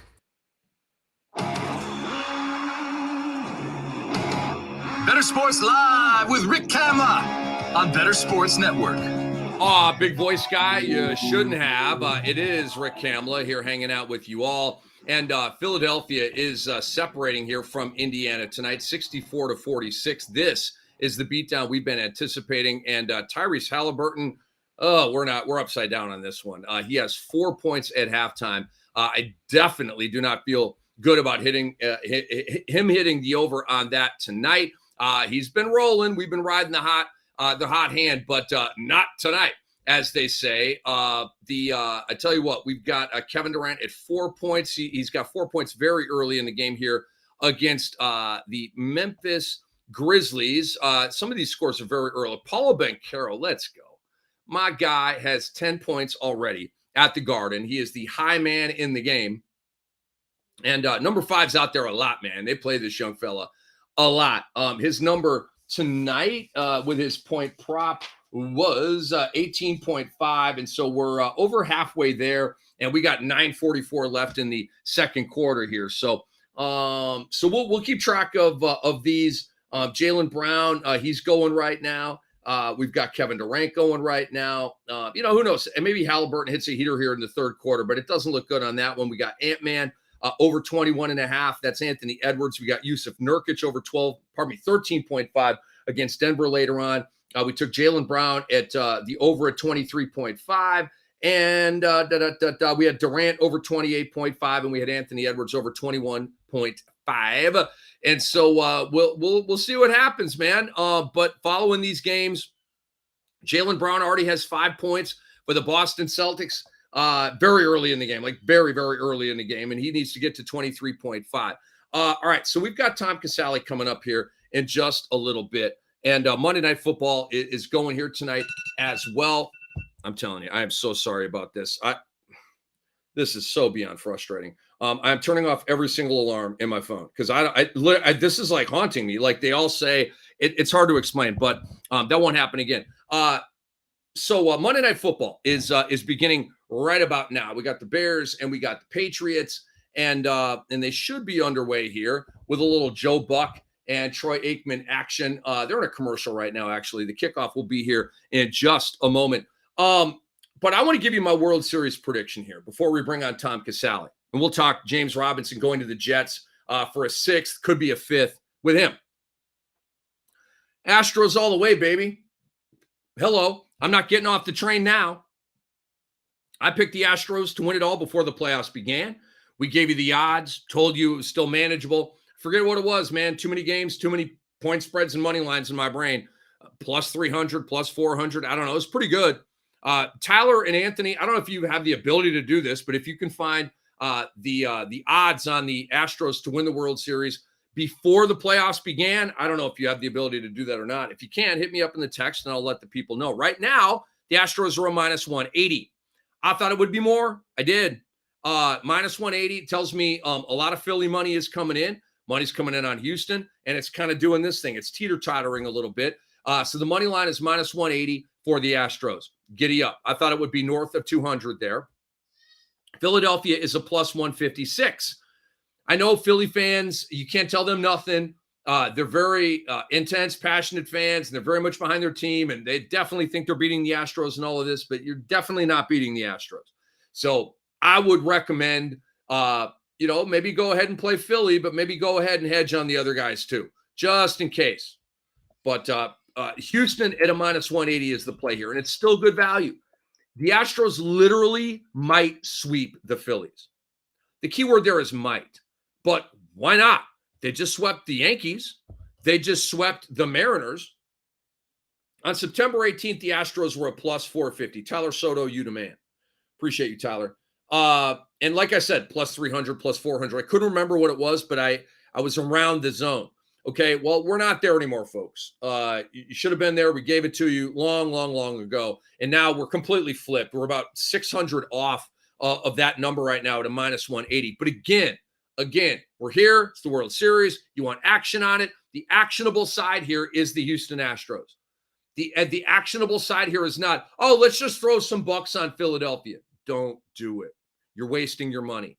You're, as Bob Seger once saying, ping in the wind if you play money on the Phillies in this World Series. I'm telling you. I know that was a horrible Bob Seger imitation. I don't have a Bob Seger imitation. But you're peeing in the wind if you play the Phillies in this game. I do know that. The Astros, think about it. The Yankees won well over 100 games. They had the best offensive player in baseball this year, and they ran through them like a wet napkin. And you had the Mariners, who were vibing the whole second half of the year. Very talented roster, by the way, and really, really tough to beat at home. And Houston just shredded them. shredded them. To me, this number, like I said, should be larger than it is right now. And it certainly will be a lot larger, folks. Minus 180, the money line for the Astros to win the World Series. This number will be a lot higher after they win game 1 on Friday night. It'll be a lot higher. The Astros have the pitching to slow down, contain, limit, whatever the verb is, the Philly bats. And the Philly bats are extraordinary. Oh my God. Their bats literally are on fire when they go into the batter's box. The little flame ball on DraftKings, you know, what you want in your DFS lineup, right? The little flame ball, they bring that to the plate every single time. So if Philly were playing a team that had a pitching scenario like the Yankees, I'd be going with the Phillies. No doubt about it. I'd be taking the Phillies over the Yankees for sure. No hesitation, no doubt in my mind. If you have a completely nails pitching staff, you have the chance to slow these guys down. By the way, Bull, my guy, just went end to end, literally end to end, dribble, and just went up with a high release point over his guy, bank shot. Bull, I love you, bro. Play him more. By the way, Orlando within 3 now of the New York Knicks. Let's go. My little team that could. You have to have pitching to neutralize these guys. Otherwise, they will completely batter your team. And the Astros do. The Phillies have not faced a pitching staff like this. Justin Verlander, AL Cy Young winner. You've got Framber Valdez, Christian Javier, who was amazing on Saturday against the Yankees. McCullers, Garcia, Brown, Urquidy, great bullpen. Top it off with Presley is their closer, right? Presley's a stud. Man, his stuff moves so much. His curveball is ridiculous. So that's advantage Astros, folks. That's advantage Astros. The only way the Phillies are going to beat you is shred you with their offense. And that'll happen a time or two against Houston. I don't think they're just going to shut down this offense for 4 straight games and it's a sweep, although it might be. But that's how I see that. Now, in terms of the way these teams track coming into the World Series here, what we're talking about is perfection versus perfection. I'll explain what I mean. The Astros are perfect. They're undefeated in the playoffs. Undefeated. 7-0. And we have an early field goal attempt here by the Chicago Bears. Cairo Santos from 42 yards out. That's good. 3-0 Bears. No flag on the play. Pats will have their first offensive possession here in just a moment. So the Astros are undefeated in the playoffs. 7-0. They have scored 31 runs, and they have given up 18 runs. They're plus 13 with their run differential in 7 playoff games. That's almost 2 per game. The run line's 1.5. That's not right. That right there is gaudy. The Astros are only averaging 4.5 runs per game. Only. But they're only giving up 2.6 runs per game. So you're not getting busy on their pitchers. You're not. The Astros have allowed 2 runs or less in 5 of their 7 playoff games this year. So it's not a lot of 3s and 4s, and it's like 0, 0, 1, 2, and then I believe a 6 and a 7. But 5 out of 7, they've held their opponent to 2 runs or less. And again, the Mariners and Yankees have like good hitting lineups, maybe not great hitting lineups, but they got some bats. They do. Now the Phillies, in terms of being perfect, and I'll get to that in a minute. Tyler wants me to check my phone. Tyler Soto, Anthony Rivera behind the glass. Tyler says that the Astros played Philadelphia literally the last series of the season. Astros took 2 out of 3. That's a good nugget right there. I like that one, Tyler. Now to the Phillies' perfection. The Phillies are undefeated at home in these playoffs. They're 5-0. And check this out. At home, they're outscoring the opposition 35-15. Dominance. They are flexing on these guys. Absolutely flexing. 35-15, that's ridiculous. They're averaging 7 runs per game at home. How could you beat that, Cam? How in the world could anybody beat that lineup? The Astros can. They're the only team in baseball that can. The only team. Okay? So Phillies fans, sorry, I don't have good news for you, but you guys aren't winning this thing. The Astros are just too damn good. They're just too damn good. This is their year, man. All right, so go to break right here is what I'm being told. So we will do that. We will have Tom Casale around the corner here, our colleague here at Bettor Sports Network and a variety of other platforms. But Tom Casale, when we come back here, it's Rick Kamla on Bettor Sports Live. This is Bettor Sports Live.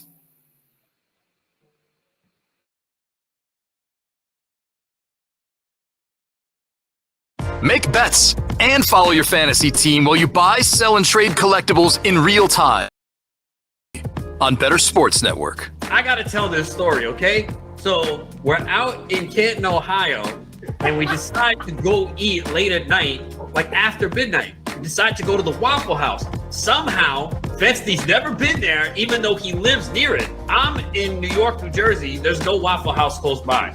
So if you go to the Waffle House, what are you going to eat more than likely? Pancakes, waffles, eggs, and all that, right? So, of course, our guy Rich, he gets breakfast. I get breakfast. Fensty doesn't. He's never been to a Waffle House. How do you not have waffles? Like, it makes no sense. Dude, there's a time for I waffles. eat breakfast at midnight. Come on, man. That's the thing. I didn't want breakfast, man. I got like, what was it, like a cheesesteak sandwich or something like that? That's like someone who has never been to IHOP going there and ordering a burger. Who does that? That I wouldn't do. That I would not. That's the equivalent of what you did. Well, I don't even know what you had. I got this steak sandwich, which was steak sandwich at the Waffle House. Never been there, and that's what you get. You're an odd guy, man. You're an I'm odd not guy. an odd guy. Yes, you are. Can we get a vote? Can we get a vote in the chat, please? If you've never been to Waffle House and you get a steak wrap, something's wrong with you, right? Don't you have to get waffles and eggs and bacon and all that? It's the Waffle House.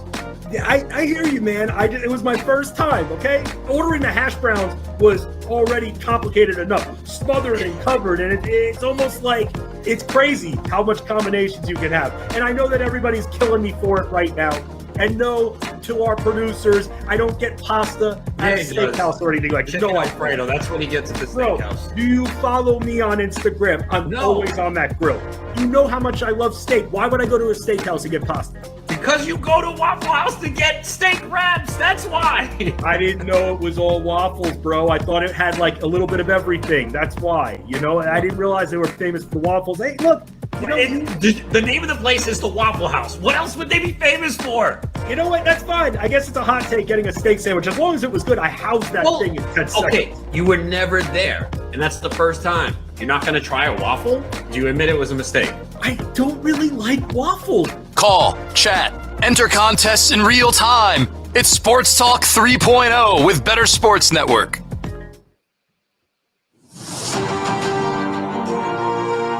Bettor Sports Live with Rick Kamla on Bettor Sports Network. All right, this guy's an absolute badass. Tom Casale. He was with me on Mad Dog Sports Radio on Saturday afternoon. Tom, appreciate the time, appreciate the storytelling about your exploits as a Pop Warner football coach. And you know what, Tom? I want you to hit me with the score, the points for and the points against for your new football team. So, yeah, we're outscoring with 2 games left. We're outscoring our opponents 267-6. That's what I'm freaking talking about, man. That is so hilarious. And listen, I'm not trying to run up the score. We're giving the ball to like our 4th or 5th best kid on the team, and they're going for touchdowns. You know, I don't know what to do. You know, you have to run plays, right, Tom? Yeah. You have to run plays. You're not exotically throwing the football. You're not running we're running like veer. I'm running the veer. I'm running it up the middle. I can't, you know. Running the veer. Oh God, I love it. All right, Tom. So we'll talk Monday Night Football here, obviously, but dang it, James Robinson is a Jet. I love this move, but I've been talking about it for about 45 minutes now, so I want to get you cranked up on this. So talk to me about the Jets side, like with the Breece Hall injury, like what effect does this have for you for the New York Jets? Yeah, well, the initial effect is I'm going to lose my over 835 and a half yards for the season on Brees Hall. That looked like it was going pretty well there for a while. So the injuries always can hit you on futures. But no, I like this move for the Jets because they got Michael Carter, who's a good player. You know, he's a good running back. He's one of those guys who can do a lot of different things, but he's not going to just line up and get the ball 20 times, right? So then you bring in James Robinson, and they're going to both play running back. So I think you get schematic wise what they were doing before. And then you just have Robinson fill Hall's shoes. Now he's not as good or explosive as Hall, but it's still a solid 1-2 punch. So the Jets can do what they want to do: run the football, play defense, and hopefully Zach Wilson doesn't turn the ball over or whatever he was trying to do there in Denver when I had the Jets in the under and he was throwing the ball up in the air as he's falling down. We don't need any more of those kinds of plays for the Jets. I love it, Tom. So talk to the people about what you think of James Robinson from a talent perspective, right? And now talent meets opportunity. And so do you think he's coming in there? Because I opined earlier, if the Jets loved what they had in Michael Carter, do they make this trade for James Robinson? Or is this to bring in James Robinson to be the guy? You know, seeing something from him over the years. I believe that James Robinson is going up there to eventually become the guy, with Michael Carter being the number 2 back. Do you see it that way or not? Yeah, I just think I don't think it's anything against Michael Carter. It's just he's not going to be the guy who carries the load for you, right? And if he did have to, you're looking at a possible injury to him because he's more undersized. He's a different kind of back. So I always believe teams like Danny Woodhead. Wherever Danny Woodhead went, he was Danny Woodhead.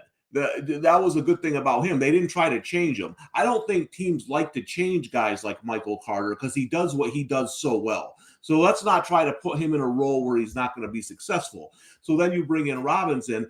The difference between Robinson and Hall is Hall just has more talent. Robinson's one of those guys who gets the most out of his talent. Good call. You know what I mean? Like he's always going to get you the 4, 5, 6 yards. He's always going to run hard. Now, I do think for the Jets looking forward, I don't think today James Robinson is fully over the injury. I think he's still working his way back. So by the end of the season, I think James Robinson's going to be even better. And that's maybe something the Jets were thinking, if we're in that playoff hunt, we're going to get the best James Robinson in December and January.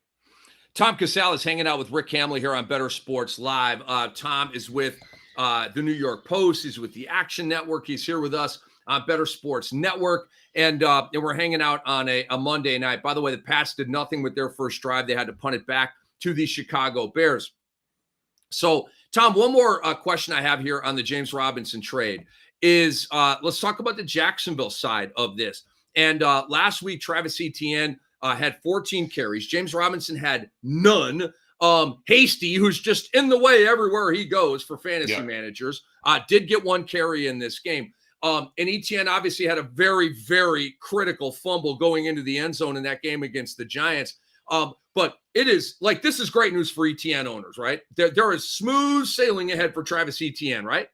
Yeah, and you could kind of see this coming over the last couple of weeks. And I asked, when we were doing the show live, I asked Corey and Ronas, like, this is ATN now, right? Because just watching it, you can see that burst. You can see he's back to full health. And you could tell that they wanted to get him more involved in the offense. Now, you can't blame him for the fumble because they were playing the Giants. And the Giants have some kind of crazy voodoo that guys will fumble as they're running into the end zone. I mean, listen, Jacksonville, I know people are yelling about the field goal. That's the first time I think I've ever seen it actually be 4th and an inch. Like, it was an inch. They needed an inch, and they couldn't get it. So when you play the Giants, crazy things happen. But, yeah, this is all Travis Etienne moving forward, and I expect he's going to be in, if he can stay healthy, in for a big year. Tom Casale, who did you have tonight, Monday Night Football? Were you riding with the Pat side because of the Belly Bowl, passing Hallis tonight, or were you on the Bears plus the points tonight? Yeah, I took Stevenson over rushing yards. I thought they would be able to run the ball a little bit on the Bears. Man, I got to be honest, Rick. I don't remember a time in my life where I had less interest in back-to-back primetime games. I didn't like the game last night at all. I didn't really play anything. I spent most of that game looking at college basketball stuff coming up in a couple of weeks here. And tonight you had the sound up on the game and just listening to the sound of the game, right? Yeah. So I just, I did. Listen, I faded my Nathaniel Hackett. I got the Jets in the under. I was looking good after that. So I just been taking it easy the last couple of days. I just didn't like either matchup. But you did take the over on Ramondre Stevenson at 64.5. Tom, I had that one as well. Tom, obviously you're a very plugged in guy, but let me just want to add a log to the fire here. I checked with a buddy of mine who's very close to the Patriots, covers the team, very friendly with people in the team. And I asked him about Harris coming back versus Stevenson, and he said definitively Stevenson is the number one. Okay. What that definitively means in terms of 75, 25, 67, 33, like we'll find that out tonight. But this guy, he is a straight shooter. He's not going to, he got intel that Stevenson's the guy. And that may seem obvious, right? With Harris coming off of an injury, but Harris did have 15 touches last year and was sort of that slight lead guy before Stevenson went out. So we'll see how it plays out tonight. Sometimes intel doesn't marry what we see on the football field, but I heard that Stevenson's going to be the number one. How's that hit you? Yeah, the reason I like guys like Belichick and Pete Carroll, is because they're going to play talent. They want to win football games. They're not married to anybody. So that doesn't surprise me because I think from a pure talent perspective, it looks like Stevenson's is offers a little bit more, in the passing game, breaks bigger runs. So I felt like it was going that way. You never quite know where Belichick's head's at, but if you're getting that intel to go with what I think most people thought was coming, I think it makes sense. Tom Casale hanging out with Rick Hamley here on Bettor Sports Live. Tom, we talked on Mad Dog on Saturday about the Giants and Jaguars game, and you said that there was a 12-year-old kid at the football game that you coached on Saturday who was quizzical and curious about the Jacksonville Jaguars laying 3 against the Giants, and gosh dang it, the Giants went down to Jackson, got that done, man. So did that surprise you? Did you follow up with that 12-year-old kid and say, kid, you're a genius, man? Yeah, no, it's that all around here, people kept asking me, why are the Giants underdogs? Why are the Giants underdogs? And I like Jacksonville in that game. I thought they had plenty of chances to win it. But the Giants are just playing, they're there. You know what I mean? They're not. I'm a believer, Rick, that teams that lose a bunch of close games and teams that win a bunch of close games, it's not a coincidence. It's not randomness or whatever people try to tell you. It's coaching. Okay, Jason Garrett lost a lot of close games. Anthony Lynn lost a lot of close games. Dan Quinn lost a lot of close games. It's these late game. Now, I know the Giants are getting a little lucky, but I love when they didn't get that fourth down, Jacksonville. What did Dable do? He was aggressive, right? He started getting Jones out of the pocket. He didn't just run the ball with Barkley up the middle. He said, okay, we got our shot now. Let's go get it. I just love the way this team's being coached. Yes, they've gotten some breaks. I get it. But you look at the teams around the NFL, there's not many teams more well coached than the New York Giants right now. Justin Fields into the end zone here, Tom, on the ground. They're in a red zone scenario, inside the 5 scenario, and he just took it off the left side and barreled into the end zone. And so we have 10-0 right here as Santos hits the PAT. 10-0 Bears over Patriots. And to me, Tom, what we're perhaps playing ourselves into here tonight is maybe Belichick going back to Zappy. Right? Like if Jones doesn't start getting it done, the game starts kind of slipping away from you a little bit. We may get a little Zappy 30 up here in New England, huh? I think so, and I don't think he'll be all that hesitant to make the switch because we're not talking about taking Tom Brady out, right?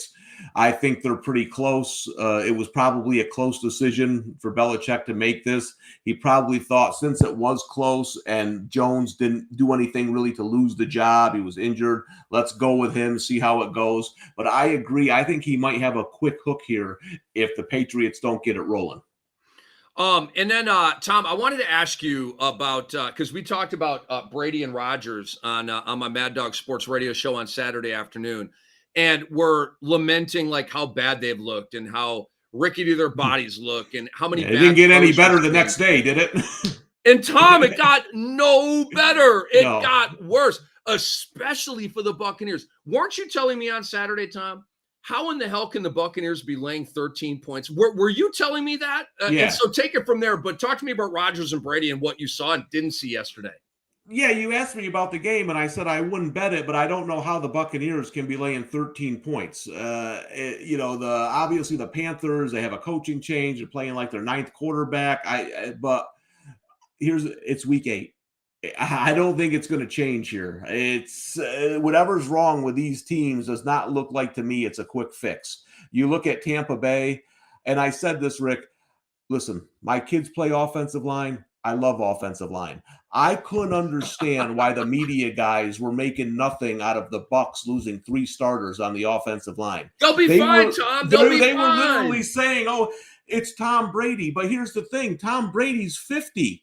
He needs a good line. You know what I mean? Like, Yes.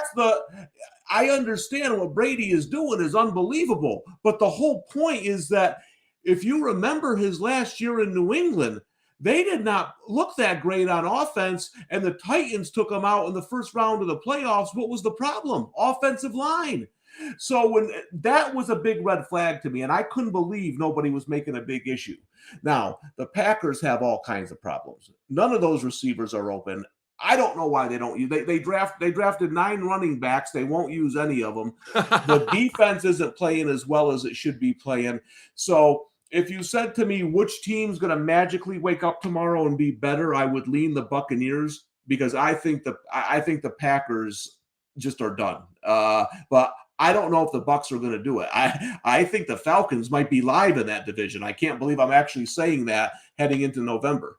And the Falcons just got doubled up by the Bengals, and you're saying that one day later, but that's where we are right now. To a degree, I put the Rams in the same category with the Packers and the Buccaneers, right? With the offensive line caving and Stafford taking all these hits. Yeah.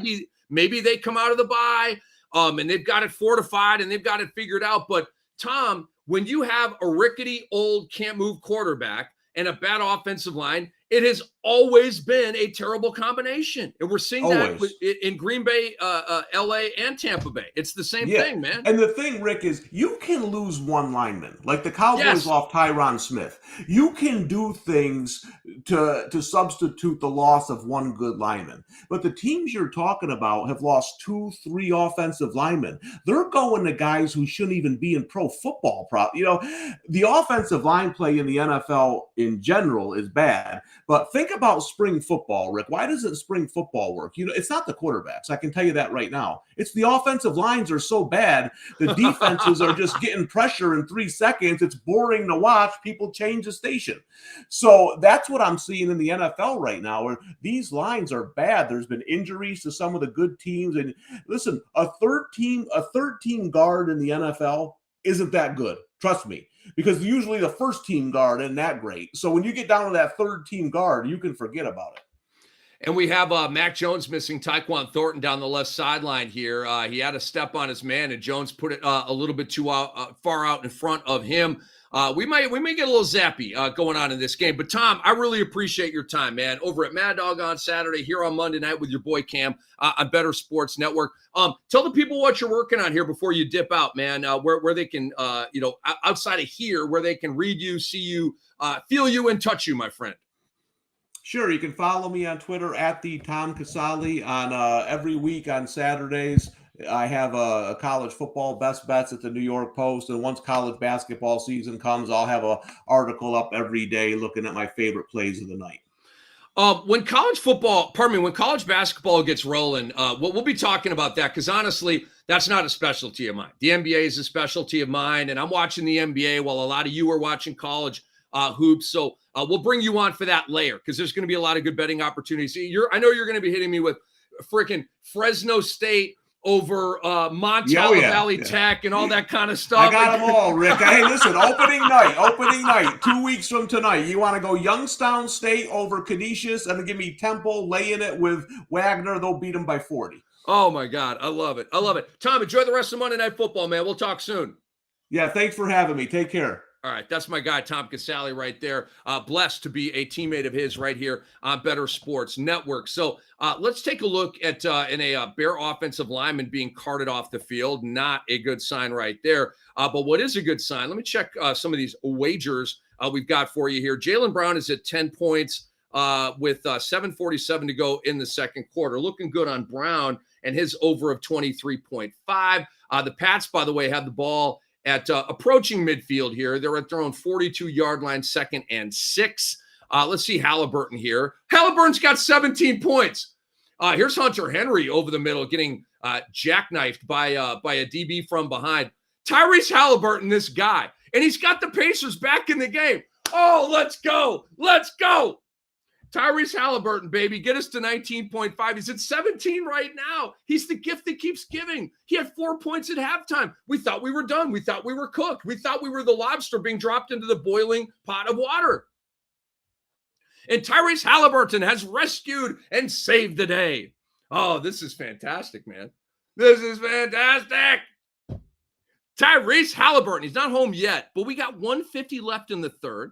They've tightened it up. It's a 13-point game. These guys are going to be playing in the fourth quarter here. Oh, baby, let's go. That because I was like, all right, Halliburton, he's on 11 points. We're going to take an L here. No, because we're rolling, baby. So he's going to hit his over, it looks like. Let's see what Paulo Banchero's got up here at halftime. It is Knicks up 65-59 on the man. Oh, my God, he's got 16 points. LFG. If I was feeling really saucy, I may say something, but LFG, baby. I knew it at halftime. Paulo Banchero in his NBA debut at the Garden has 16 points at halftime. He's on his way to the first 30 of his NBA career. We're looking good on Brown. We're looking good on Paulo. We're looking good on Halliburton. Now, let's see if we're looking good on Kevin Durant. We're trying to sweep the board here. How dope would that be? We're in a good way on Kevin Durant too. Let's go. He's at 13 points, 8:43 left in the second quarter. He hasn't even come out for his second stint yet, probably in the second quarter here. So that's basically 13 first quarter points. Kind of like guessing at that through the box score right here, but that's usually how that goes. We got to get to 28.5 for Kevin Durant. He's at 13 and hasn't even hit his run here in the second quarter yet. We're trending towards an over and a hit right there. Let's check on Anthony Edwards. Wow. The Spurs are beating the Timberwolves 54-38 in Minnesota. What the heck, man? Anthony Edwards has a bagel.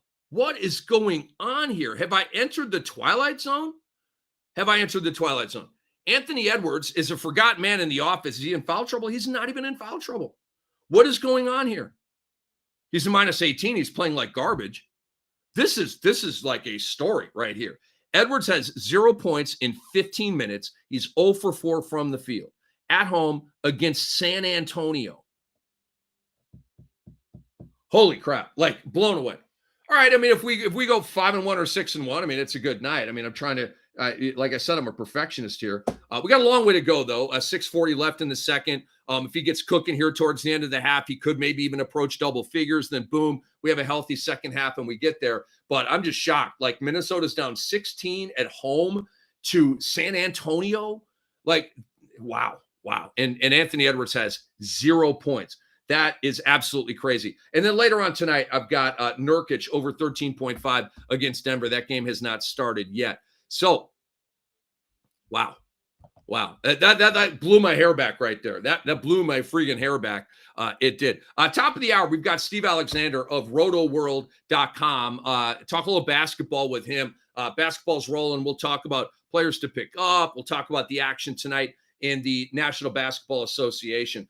I want to start getting into some of my game breakdowns right here. As Mac Jones facing a 2nd and 9, he's running, he's sliding, bringing up about a 3rd and 1, and they're almost in Nick Folk range. The Giants have that shine as we talk about their victory at Jacksonville. I talk about this with baseball all the time in the playoffs, right? The Phillies have had that shine. The Astros, they don't even need the shine. They don't. They're just so damn good. They don't even need the shine. The shine is that magic, that spark, getting timely hits, come from behind wins in late innings. Team billowing out of the dugout to mob after another win. That's the vibe. That's the spark. That's the shine. The Phillies have it. The Padres had it until they didn't, because the Phillies took it away from them. They took their mojo. But the Giants have that mojo right now. They are winning any way you want. A little passing here, more running here, more defense here, not making mistakes, creating mistakes by the other team. Absolutely brilliant coaching by Brian Daboll. And since I went there, let me go to the Coach of the Year prop right here. I want to look at Coach of the Year in the NFL. NFL 2003 Vegas, because here we go. Vegas Insider, my favorite, because I want to make a point here about Sirianni and Daboll. I do. Sirianni right now is chalky at a plus 125. Daboll, wow, the Daboll odds have flattened significantly. He was at a plus 500, plus 600, something like that, like maybe 2 weeks ago. But we were all kind of wondering about New York, right? Are they for real? When's the other shoe going to drop? Like, I'm no longer wondering that. I am now hip to the fact their defense is really, really good. And it's formidable, and a defense that you need to think twice about playing your guys against in fantasy football. Or like going over on a prop bet when you've got New York defense on the other side. But Nick Sirianni is coaching a team that basically everybody already had in the playoffs, okay? And they're perfect. They haven't lost yet, okay? Good for him. But what is the better story? What is the coach that is overachieving more? What coach is doing more with less? What coach is performing magic? What coach is exceeding expectations to a greater degree? The answer to all of those last questions is Brian Daboll. And Brian Daboll has twice the odds that Sirianni does. Sirianni is a plus 125. Daboll is a plus 250. Again, play Daboll right now. If you're buying what I'm selling, these odds are only going to flatten, in my opinion. I don't think the Giants are going anywhere. They're going to make the playoffs. I'm not saying they're going to win the Super Bowl. I don't even know if they're going to win a playoff game. I don't. But they're 6-1, man. They're going to the playoffs. And if they keep excellence up and go 14-3, 13-4, like some crazy, crazy special year, Daboll's winning this award. Now, obviously, if Philly stays undefeated, then it's going to go to Sirianni. But what if Philly is, 14-3, and the Giants are 12-5? Okay, let's say they, start hitting some losses here. 13-4 for the Eagles and 12-5 for the Giants. To me, Daboll's got to win Coach of the Year. One game behind, but based on expectations coming into the year and how much he's exceeded them, right? So to me, that's the way I feel this should go in terms of Coach of the Year in the NFL. So let's take a quick break right here, and we'll bring on Steve Alexander of Roto World fame at the top of the hour. We'll talk a little NBA, and we'll talk about these prop bets that I got going. We'll see what he's got to say, what kind of rhymes he's got to sell us about Paulo Banchero and this great rookie class when we continue. It's Rick Camley here on Monday Night Football, 10-0 Bears, Pats driving, and a lot of NBA action going on as well. Steve Alexander joins me, Rick Camley, on Bettor Sports Live next. This is Bettor Sports Live.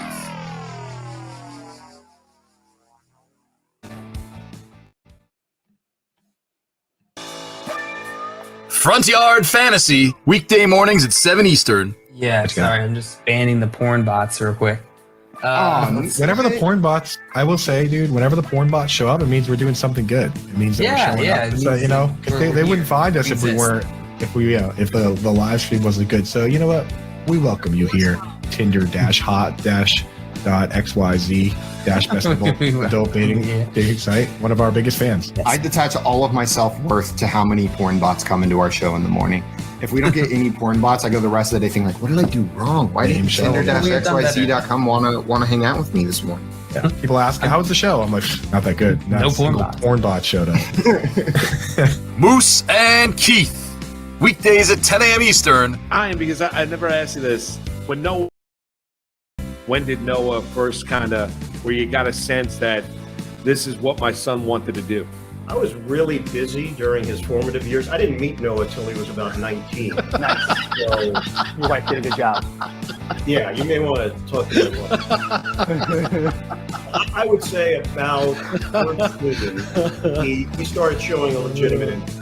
He started getting curious about how I prepared, what it required. And then I saw a little bit of a shift, 14, 15, where he was concentrating on the on-cameras, the interaction between play-by-play and analyst, and started probably taking mental notes at that point of the performance aspect of, okay, you do all this prep, but you got to go out and deliver it. So, yeah, probably that 14, 15 range, I thought to myself, this could be something he really wants to do. Bettor Sports Network is betting, fantasy, collectibles. It's sports talk done better.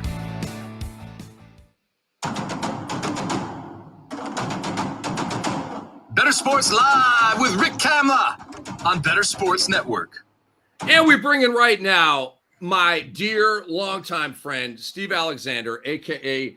Dr. A of Roto World fame. Dr. A, what's happening, brother? Get back in here on Bettor Sports Network. Dude, what are the Patriots doing right now? My goodness. Well, what happened a moment ago was a Mac Jones hope ball interception. He was drifting right, flushed out by oncoming pass rushers, and threw a big ball downfield and just literally like hoped that it would go in the hands of his own receiver. And Jaquan Brisker said, "Really? That's the best you got?" And he essentially one-handed an interception. He brought it one hand into the left hand, and then he got the pick. But like I've been saying the whole night, well, not the whole night, but since the Bears got this, Bailey Zappi, hello? Bailey Zappi? I'm just saying, like, Mac Jones looks like garbage out here. He does. He's completed a couple of balls, and he had a decent run a moment ago, but that pick was absolutely awful. If you want to stave off the backup, hard charging at you here. How many fantasy football leagues are you in, by the way, Steve? I am only in one, and I used to be in like 4 or 5. I'm down to 1 this year, and I'm not going to talk a lot about it because it's depressing, but it's not going real well. Oh, the one team that you have. See, that's why you play like 15 teams, because then you're always going to have a 7-0 or a 6-1. You may have a lot of garbage, but you're going to have a couple of teams that are in it. Yeah, I'm not. I'm getting made fun of at the golf course for my fantasy football work. And actually, it's crazy. The team's not that bad. I've got a bunch of good running backs. I had J.K. Dobbins. That was a problem. But I just get the people I play against every week score like 180 points and just whatever.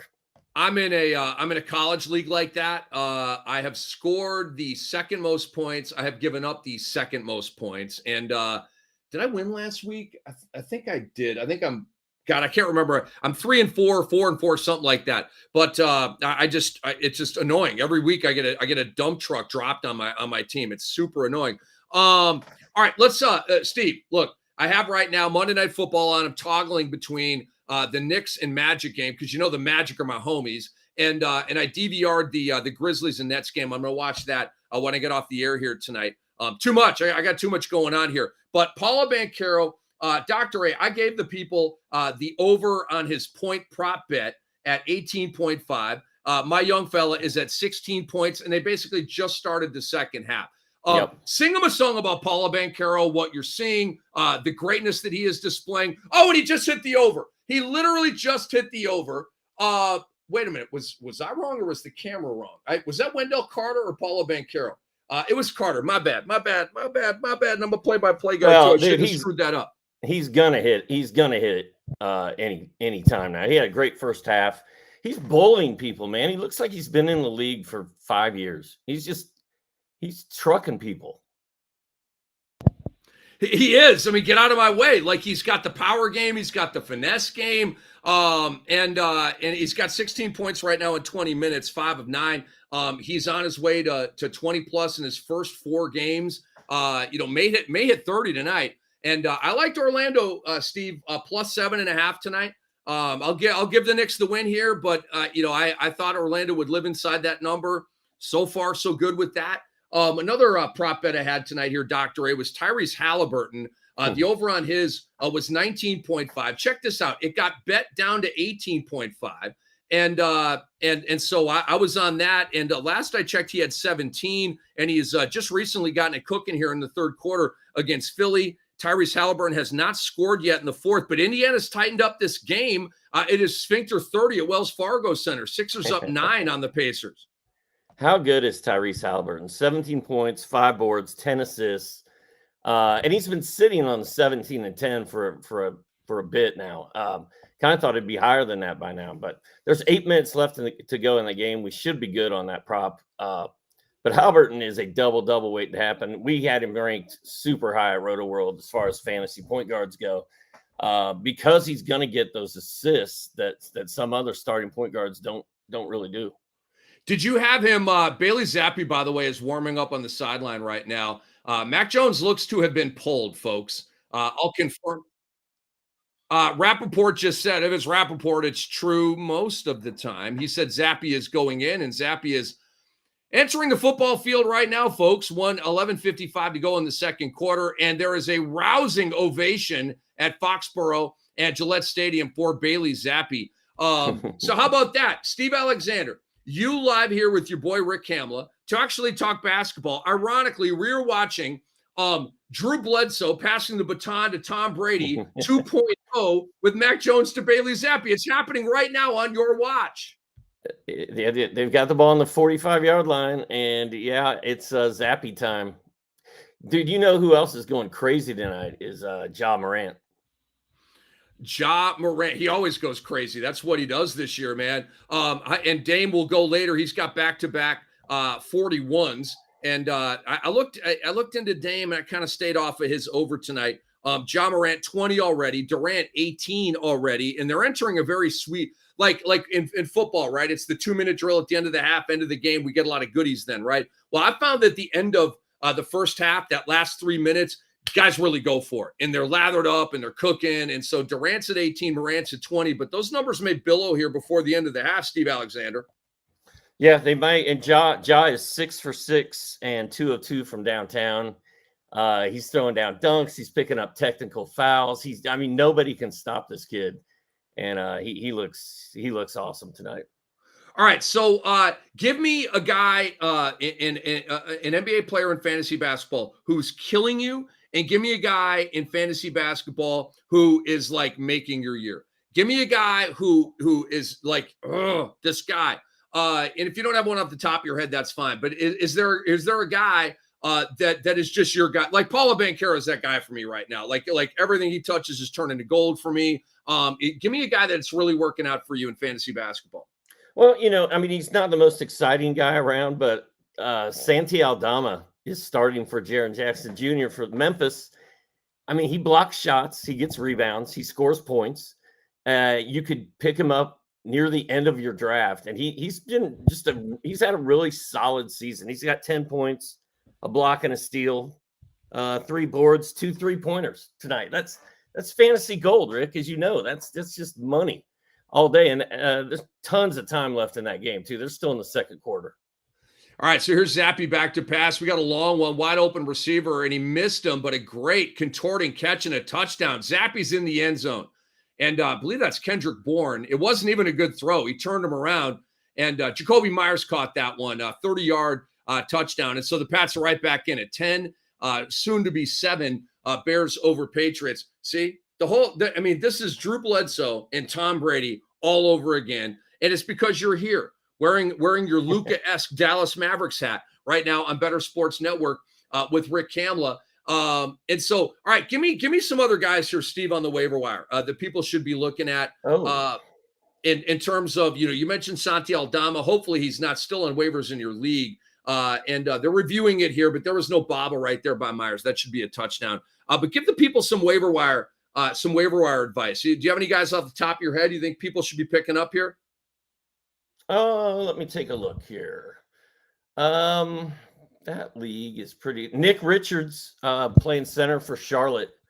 I think he's worth a look. He's scoring and rebounding, sort of like my guy Santi Aldama. I think that is that's a solid choice right there.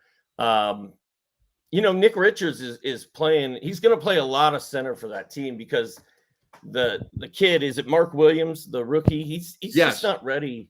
He's not ready to log minutes yet, and I think Mason Plumlee is kind of done. I think Nick Richards is an excellent pickup right now.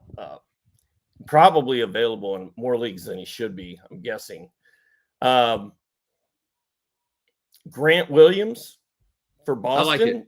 I like it. Nothing flashy, nothing exciting about him, nothing sexy about him. But you know what? He likes to shoot 3-pointers. He makes a lot of them. And he's just a solid player. He's really not doing much tonight. Halftime, he's only got 2 points. But actually, he doesn't have any points, I don't think. Yeah, he has not scored yet. But, he's generally been pretty solid this season. Another guy that's available on waiver wires, I'm kind of famous for talking about taking my Chetty pill on my podcast at Roto World. But Chetty Osman is sometimes instant offense off that Cavs bench, and sometimes he's good. He's off to a pretty decent start this season. Yes, he is. I don't really trust him all that much, but if you hit Osman at the right time, he can get hot and put up some numbers. Wait a minute. So my guy Isaiah Jackson gets a start tonight for the Indiana Pacers and immediately falls into foul trouble here. We got 5 fouls in 18 minutes, 5 points, no blocks. Oh my God. I'm looking at the Halliburton box score here. Philly leads Indiana by 8, 103-95. Paulo Banchero at the free throw line. It is time to cash in, folks. Paulo, the first one is off. I think I'll stop talking about it here. Let's let the fellow do his business here and get us to 18.5. I wanted to talk to you about another prop bet I had tonight here, Dr. A. Steve Alexander of rotoworld.com over there at NBC Sports Edge. I had Anthony Edwards over at 21.5 and the free throw good there by Banchero. The main reason why is the last 2 games, and Karl Anthony Towns looks like half a man with all the lost weight, and Ant-Man has sort of risen to be the number one, maybe only temporarily, but in this window here. So all of those angles, right? And so none of that is playing out tonight. Karl Anthony Towns has 19 points at halftime and on 11 shots. Ant-Man did get it going a little bit at the end of the half here. He had a bagel for most of the first half. He's up to 7 points now on 3 of 9, still very much in play for the 21.5. But talk to me about that. And then how surprised you are that the Spurs have a 10-point lead at Minnesota tonight. Well, first of all, Minnesota was getting blown out of this game. It was like 50-something to 30. And it looked like it was just going to be a cakewalk. But like you said, Minnesota's fighting back a little bit. Ant-Man is now up to 7 points. I mean, there's no doubt that kid can explode in the second half. So I'm not completely worried about that yet. But it was a disappointing first half. I'll tell you what else is disappointing is I thought that the Spurs were going to be tanking so hard to try to get Victor Wembanyama. And I had money on them the other night. They ended up winning a game I didn't think they had any business winning. They're winning by 10 now. Was it the Philly game? Was it the Philly game you lost money on? Yeah. Yep. And should have been betting on college football. What the hell were you doing on the NBA that day? It's a Saturday afternoon. But yeah, I thought the Spurs were going to tank, and maybe they are tanking and they just don't know it. But they have such a young team. This Trey Jones kid is really fun.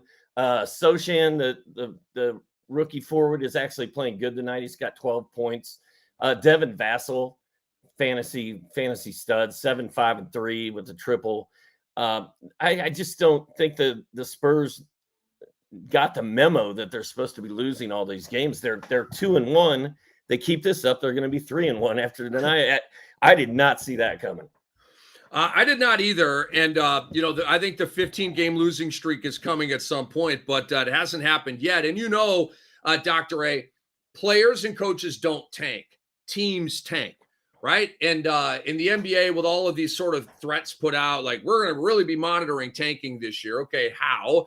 I believe it's going to be the team shelving their relatively healthy guys at the All-Star break. I think that's what the NBA is going to crack down on. How they crack down on that, I don't know. But the Utahs and these teams, they eventually will hit the ping pong ball button, I believe. I also had Dr. A. I've got Yusuf Nurkic tonight. I got the over on his points at 13.5. It actually, Dr. A, was bet up from 12.5. Believe it or not, Nurkic's point prop was bet up today by 1 point, going against Jokic tonight. But you know me, I'm a big fan of the former team angle, the reunion game angle, and I think Nurkic's busy tonight, man. What do you think? Am I on the right side there of Nurkic over on 13.5? Well, Jokic has got that wrist. He's got a finger problem. He hasn't really looked as Jokic like this year as he did early last year, but he's still Jokic. He's still going to go off. They're going to need Nurkic to score for them tonight. So I don't hate that. I don't love that he's going up against Jokic. I don't love Nurk overall. Like, I didn't draft him anywhere in fantasy, but I think a one time in him every now and then can pay off. I think I can see why he did it. They're at home. It's in Portland, and he needs to have a good game against Jokic if they're going to win. Here's a tip pick right here. Justin Fields was batted at the line of scrimmage and ended up in the hands of a New England DB. So Bailey Zappi about to get the ball back here. 7:34 to go in the second quarter. Zappi has taken over for Mac Jones. And so, Dr. A, just before we let you go here, and I appreciate your time, brother, tell them what you're working on right now. Tell them, are you still there, Dr. A, or did you, is he there? I'm here. Oh, there you are. Tell the people what you're working on right now, like the latest article that you have and how they can watch you and listen to you and read you. Well, I'm at rotoworld.com, which is also NBCSportsEdge.com. I've got podcasts on Mondays and Fridays. I'm on every Monday. I'm on some Fridays. We don't do the daily dose column anymore, but we do a pickups of the day. So after these 8 games are over tonight, my boy Zach and I are going to crank out a pickups of the day column, which is basically like 8 guys who went off tonight who might be available on waiver wires. So it's short and it's sweet and it gets to the point without making you read a bunch of stuff with it. Rick, I have a question for you real quick before we go. Hit me. Is this DeJounte Murray, Trae Young pairing going to change the NBA? Like, are NBA teams going to start trying, instead of building these super teams with a bunch of different position players, are we going to see teams go with 2 point guards going forward? Because I'll tell you what, man, the Hawks are incredibly fun to watch play basketball right now. They are. I actually think more of a trend is the Twin Towers look. The Gobert, Karl Anthony Towns, the Evan Mobley, Jared Allen. To a degree, I don't know if they even play them together, but it could be Christian Wood and JaVale McGee down in Dallas. I think if I had to go with, look, it's a deal where I'll say this. I don't think that it has become such a thing in Atlanta that it will become a copycat thing in the league. If they like win a playoff series with it, and oh my God, look at these numbers, look at how differently they play. I think maybe at that point, but right now, I need to see more with that. And frankly, I think like it, like I said, I'm kind of going off the rails here of what you asked me, but I feel like the Twin Tower thing is kind of more of an it in vogue thing than the twin point guard thing right now. Okay. Well, I just know that in the playoffs last year, they triple teamed Trae and shut him down, and they can't do that now because DeJounte's he's a beast, and I love it. I'm really excited to see what happens the rest of the way. Well, Dr. A, it was fun to catch up with you, brother. Good luck with that one crappy fantasy football team, and certainly good luck to you with all of your fantasy basketball exploits, man. But what's up? What's up? My Kamla Dynasty team was 7-1 last week. Had a little 7-1 win playing Sites this week. You got Sites just 4-4'd me. Devontae Parker, by the way, catches a big ball here from Bailey Zappi. Mac Jones, you might as well request a trade right now. The trade deadline's a week away. You might as well request a trade because you are never getting this job back. That was a good ball, by the way, and a really good go up and get it catch by Devontae Parker. But Dr. A, I'm going to try to cash in some tickets right here on some over props. We're going to talk some football with the people, but always great catching up with you, brother. Good to see you. Give my best to the fam, okay? Right on, man. Have a good night. All right, that's my boy right there, Steve Alexander of Roto World fame. Check him out at rotoworld.com. Here's a pitch to Stevenson off the left side, cuts up, blasts through. He's at about the 4-yard line. 2nd and goal here for the Pats. They're about to go in for a take the lead touchdown here. Go back to our game breakdowns a little bit here. The Giant defense, I want to send out a particular shout out to McKinney and Julian Love. Julian Love is my homie. I've got him in a lot of Dynasty IDP leagues. He's having a total breakout year. You can't keep this guy down. And if you were watching the game yesterday, were you not getting the vibes that, Saquon Barkley is the best player on this football field? He had a run late in the game, just zipping and moving. And here's Stevenson off the left side, galloping into the end zone, untouched for a Patriot touchdown. And it's about to be 14-10 Pats over Bears. The Bears got 10 on them real quick. And since Bailey Zappi's come into the game, boom, boom. And now the Pats have the lead, 14-10.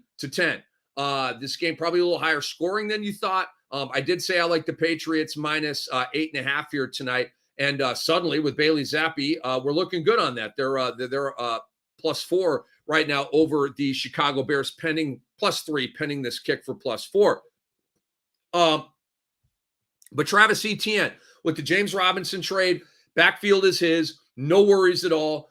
It was trending in that direction anyway, but now that James Robinson is a Jet, and I love the move for him. I love the move for the Jets. If you're just joining us, I do believe that James Robinson will emerge as the majority back in this offense up in New York, leaving Travis Etienne with all the goodies that he can have and want. Now, Travis Etienne's got to hold on to the football. He coughed it up going in for a touchdown. It was the difference in this game. It's basically why Jacksonville lost. They lost 23-17. It did not have to go down like that without that fumble.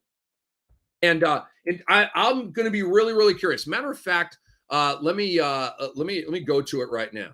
I want to look at the Giants line this upcoming week, and if they have, if it's a situation where they have a bye week this week, I don't know that yet. I'm not that far with my we're on Monday here. I'm still reacting to the week that we just had. No, they're at the Seahawks, okay, and they're getting 3. So here we go again. It's basically the same scenario, but a longer plane trip. Last week they were getting 3 at Jacksonville, a young, talented, up and coming team. Obviously, Seattle now is 4-3, and they're winning on the road, and they just beat the Chargers. And I'm not here in terms of, I like the Giants or I like the Seahawks here. I mean, I'm not even close. I haven't even really gone deeply into my game breakdowns for week 7. Just wanted to look ahead and let you know that Vegas has not really gotten hip to the Giants. They haven't. They're still getting points against an inferior team, both to the eye test and to the into the win-loss record.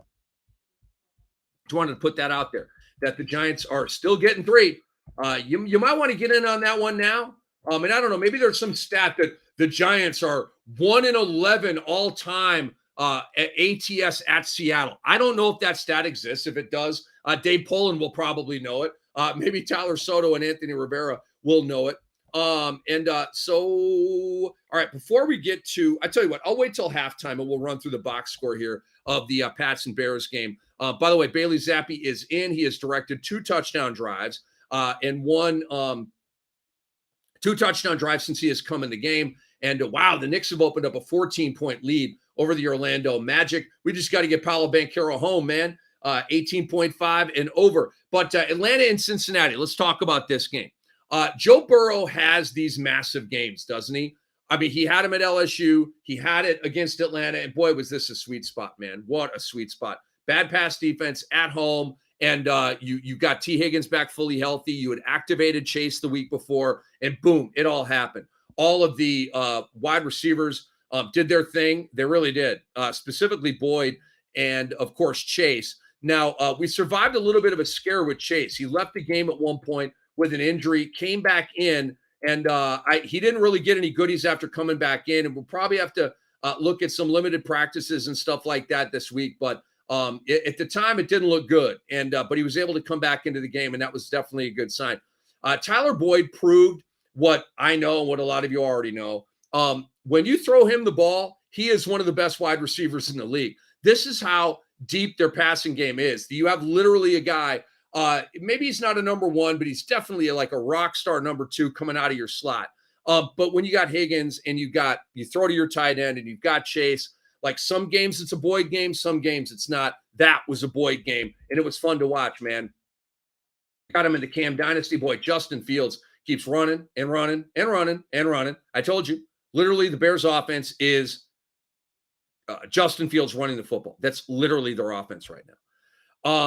Hey, the Bengals finally got Joe Mixon into the end zone. And from the Atlanta side, they are no longer perfect against the spread. The Atlanta Falcons were 6-0 against the spread. They finally took an L, ATS, in that game right there at Cincinnati. They got basically drubbed, doubled up by the Bengals. This week, the Atlanta Falcons are laying 4.5 at home against Carolina, and coming off the victory over Tampa Bay. Falcons coming off of a loss. I can tell you right now, I'm going to be on the Falcons minus 4.5. I already like that. I do. I already like that. Carolina's win was more about the Tampa Bay Buccaneers being an absolute dumpster fire right now, really, to me, than anything else. So here's a note I want to talk with you guys about. Is Marcus Mariota trying to lose this job amid a decent run, to maybe being playoff eligible here? If you're the Falcons, I say this because last week, Drake London and Kyle Pitts combined to catch 4 balls for 18 yards on 6 targets. I understand Cincy's time of possession. I don't have the number. Just watching the game, they had the ball a lot. Okay. Here's Herbert off the right side for a first down for the Bears. They are approaching midfield here. 4:20 to go in the first half. But this is how you lose your job. I'm going to need you to get the ball to my main guys, Drake London and Kyle Pitts. 6 targets for the entire game, 4 completions for the entire game. In a game where you were playing from behind and needed to throw the ball, that doesn't make sense to me. Like, that's how you lose your job. That's how Desmond Ridder takes over. Mariota, you got to get the ball to your moneymakers, man. You have to. And Tyler Algier, if he's still on waivers, pick him up because he officially took the lead over Caleb Huntley in the backfield. It was 16 carries to 6. Algier got the short touchdown run and looked good on that short touchdown run. So he's separated, and he's now clearly the main guy there in Atlanta. Tampa Bay, Carolina. Let's talk about this puke bucket of a game. It is time for Tom Brady to retire and the Buccaneers to tank for these quarterbacks coming out. Bryce Young, CJ Stroud. It's Kyle Trask time in Tampa Bay, or it should be. Is there sarcasm in my voice? Yeah. But there's truth in all sarcasm. We know this. Tom Brady keeps getting worse and worse and worse. He is making bad throws with time to throw. It's very, very alarming. Not heated up. He's making bad throws when he's got time to throw. Not good. And when he's pressured, he either wobbles into a sack or he backpedals or throws bad balls. The last important throw of the game against Carolina was exactly that. Okay, backpedal, backpedal, backpedal. I don't want to get hit. Throw a lousy ball. Game over. Again and again and again, we're seeing that from Tom Brady. This is half-hearted-ish from Brady and the Bucs at this point. It's half-hearted. I don't even feel like they care anymore. They have let go of the rope, people. Let it go. I feel like they're mentally tired or checked out, or both. Mike Evans dropped a long touchdown pass from Tom Brady early in the game. It really set the tone for the entire game. Kind of like week 1 when Green Bay was in Minnesota. Rodgers throws downfield to Christian Watson and dropped the touchdown, right? Would have been like an 80-yard touchdown. Dropped it. Changed the whole tone of the game. Same thing happened when Mike Evans dropped that ball. It was a good ball by Brady. It was deep downfield, right in stride. Should have been like a 70-yard touchdown or whatever, and Evans dropped it. This team is off, way off. And I don't see them reeling it back in. I think they're checked out. I think they're throwing in the towel, and I think they're done. They're done. They're cooked, okay? You can't go to Carolina, who just made a tanky trade to get worse for the draft upcoming, and you can't go in there and flex and dominate after you couldn't go into Pittsburgh and flex and dominate on a bad Steeler team? Are you kidding me, man? You know who's bad? The Buccaneers are bad. That's who's bad. This team is not making the playoffs. They don't look like a playoff team to me. Another example that the Buccaneers are checked out, check the F out. Correct me if I'm wrong, but do the Buccaneers not have historically always one of the best run defenses in the NFL? You don't play your guys against the Buccaneers, your running backs. Unless they're a stud, and then you play them regardless of matchup. But if you're getting cute on matchups and your guys going against Tampa Bay, you don't play them. Another designed run here for Justin Fields off the left side for a first down. 42.5, we got to already have that prop. I'm not even worried about that anymore. Every time I look up here, Justin Fields is running and he's getting a big chunk play. But on this Carolina-Tampa Bay game, I'm wondering, we're at the 2-minute warning right now, 14-10, Zappy and the Pats over Fields and the Bears. Surprisingly entertaining game so far, actually. I want to know if this is a trend, and we're not going to find out until next week or the Bucs' next game. Leonard Fournette versus Rachaad White. Okay, we know what's happened this year, right? Leonard Fournette, kind of like Zeke Elliott, getting all these carries when he's got a very low average per carry and all this kind of stuff. And so White had 6 carries for 24 yards. Fournette had 8 carries for 19 yards. That's the closest carry split we have seen so far this year for the Tampa Bay backfield. So I'm wondering, all right, nothing was working. You're getting trucked. Was it just like, all right, rookie, get out there. Let's see if we can catch a spark. And then next week, Fournette's going to be getting back to 20 carries and 65 yards and what we're used to. Or if the coaching staff had an epiphany that we can't do this anymore. Okay, we got to split this backfield up. Leonard Fournette is just mashing into the line, 2.7 per carry, all this kind of stuff. And so we're gonna run the rookie out there. I have a feeling we're trending towards less of Fournette as opposed to static and status quo with Fournette. But just wanted to point that out. Definitely look at that. And if you're a guy that plays Fournette or a girl that plays Fournette regularly, you might want to reconsider that. At least keep your eye on that situation. How about Chuba Hubbard versus Deontay Foreman? Picked up all over the place, right? Going into Sunday. And on Sunday, I was still picking these guys up in leagues on Sunday. Some leagues are a little bit later than others on pickups and stuff. But Foreman went 15 for 118. And Hubbard, who was the go-to guy, he was the, I guess, quasi-bell cow, 9 carries, 63 yards, and a really nice touchdown before he went out with an injury. But we have good news on that. Adam Schefter's reporting that Chuba Hubbard could have come back if needed. And Roto World says it sounds like Hubbard avoided a serious injury, coming away with a minor sprain, though his practice participation should be monitored this week. Never truer words have been said right there. But Foreman looked great. He looked absolutely great. Here's Paulo Banchero. Dribble, side to the side, spinning, diming. And, another dime right there. The extra pass to Bol. Look at my magic. And then Paulo down Main Street with a bucket and the magic within 9. And Paulo Banchero has hit the over. Cha-ching! Cha-ching! He's hit the over, folks. Again, I'm going to keep banging it until young homie lets me down. He hasn't let me down yet. Vegas, you stay right where you are on Paulo Banchero's number. Stay right where you are, okay? You stay low. You stay low.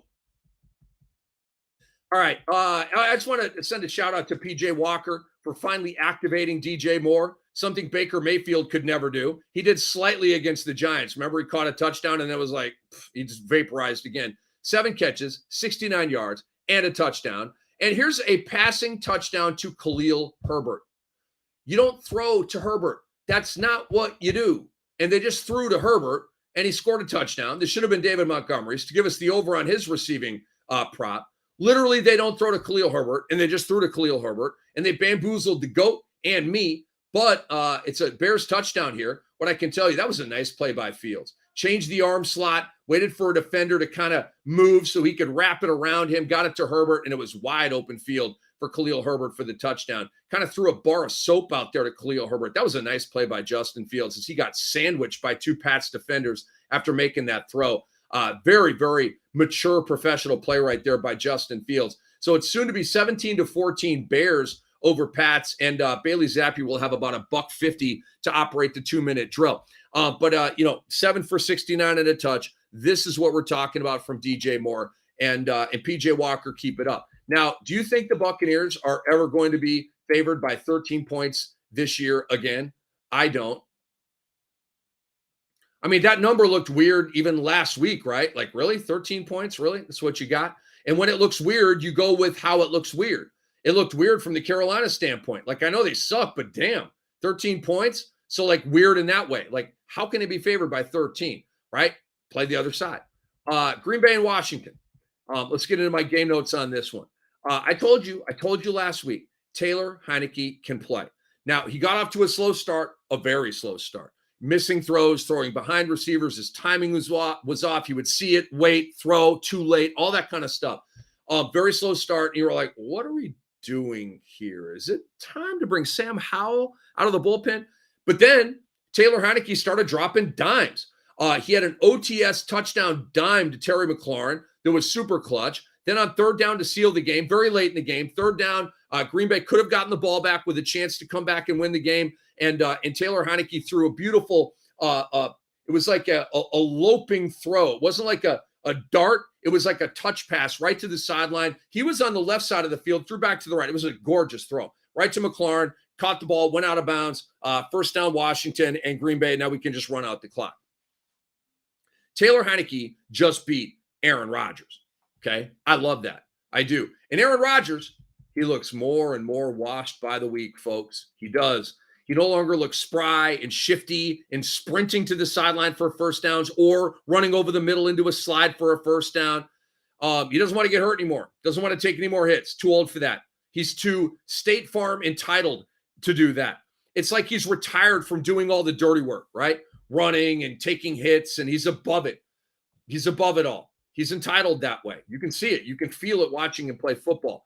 He's missing a lot of throws, people. And yes, he has a thumb injury. That's a factor. I do want to build that in, but let's face it. He has looked old and rickety and off all season. All season. Mr. 220-2.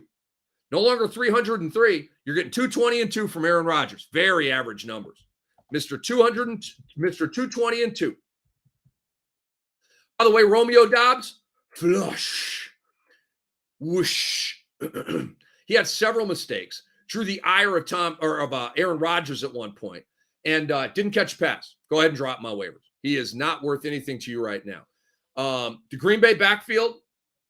Shout out to the Washington Commanders' run defense, because Jones and Dillon, one of the best sets in the NFL, had 12 carries for 38 yards. And Jamin Davis and Cole Holcomb, these guys can really, really play. Think about it. Green Bay was favored by 4.5 points. Will Vegas now catch up to the Green Bay Packers? Let me see a future line for Week 8 on the Packers if I can. Do we have Green Bay here? All right, they play the Bills. Good luck. Pack a lunch. Green Bay is at Buffalo on Sunday Night Football with the Buffalo Bills coming off a bye. And the Bills are favored by 10.5 points. Yes, Vegas has gotten with the suctitude of the Green Bay Packers. And we have a fumble right here. It is Bears ball. And was that Ramondre Stevenson? That was. Ramondre has put the ball on the turf at Gillette. And we have a turnover here by the Chicago Bears. They will get the rock back in pretty good field position with 1:32 to go here in the half. Not a good look. You're trying to beat out Damian Harris, and it looks like you have, but you can't put the ball on the turf, young fella. Oh, that wasn't even Ramondre Stevenson. It was in the pile up there. They tried to hand it off to, it looked like Jacoby Myers right there on jet action coming from the right to the left, and it was a bad exchange between him and Zappi. And so, pardon me, Ramondre Stevenson, it was not you. It was the fault of the quarterback and the wide receiver coming through on the jet action. And they're talking to Myers right there. Why'd you drop the ball, dude? Why did you just give the ball back to the Chicago Bears? This is not how we win. We matriculate the ball down the field, not the other guys. All right, let's take a break. Our last of the night right here. We will come back with a scan here of the box score. Fields is running again. It's got about 4 yards this time, but we'll run through. It'll basically be halftime by the time we get back here. So I'll tell you what happened at the end of the half. We'll go through the box score. We'll whiz around the NBA a little bit, and then I'll dive into more of my game breakdowns here. It is Rick Kamla continuing the reaction to week 1 in the NFL.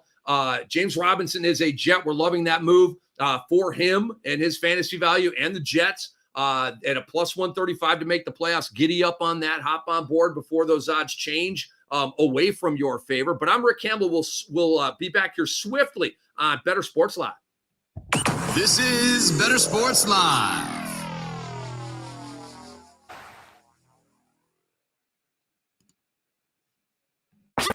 Make bets and follow your fantasy team while you buy, sell, and trade collectibles in real time. Only on Bettor Sports Network. Get a team in Honolulu. Like, what about that, Ray? You think Oakland? Like, nobody's talking about Honolulu for the Oakland A's to move to. How bad ass would that be to have a Major League Baseball team? Instead, they want to go to the. It's 120 degrees in the desert of Vegas. Right. Ray, they should pick up and go to Honolulu. That would be epic right there for the A's. They could go to Honolulu, and instead of playing 12 games against a team throughout the course of the year, you just play a 12-game set. Just get it done. What's the flight from the Bay Area? 4 hours? It's depending which direction you're going, it's 5.5. Okay, that's not terrible. You'd have to manage the schedule a bit. Right. But it's doable. Like, you play your West Coast games, and then maybe you give an extra day. Like, you play in San Francisco through Sunday, and then you have your Monday off. Everybody gets their Monday off, and then they play, out in Hawaii for 4 games. Then they come back for the weekend. It's very similar time-wise for us in California, in the Bay Area, to go to Hawaii as it is to go to New York. It's very similar. So, yeah, like you're saying, Giants do that to go to the Mets. The A's do that to go to the Yankees. They do it, so it would be very similar. They would be they've already got the baseball background. I mean, they're dominant. The island loves their baseball. And Ray, you could even rebrand the team from the Oakland A's to the Oakland Lays. You can do the Lays, Ray. Look at that. Good. That's actually, there's no way that would ever happen, but that's pretty good, Kyle. On the fly. I'm giving away like free marketing right here. Good work. Right on the show. The plan is for them to stay here, but the fans hate them. I don't know if the city likes them. They can't. I mean, it's embarrassing. I don't know. The plan There's is a lot of land in Hawaii. Just think about the views, Ray, of the Pacific. It would put your crap ballpark in San Francisco to shame. Like, everybody thinks that's a good view. Right. They'd have like waterfalls and real palm trees and the Pacific Ocean. People like, trolling fire in the 7th they inning would stretch. make the Giants Park look like, the vet in Philly. It would look that awful if they moved to Hawaii. And then you go to your flip-flops or shorts. They serve Mai Tais. They give Lays away, or the first 5,000 fans, whatever. Well, everybody in the chat room loves it. Every time I get a compliment, I don't bring it up on the show. Oh, okay, sorry. I don't want to be that guy. Call, chat, enter contests in real time. It's Sports Talk 3.0 with Bettor Sports Network.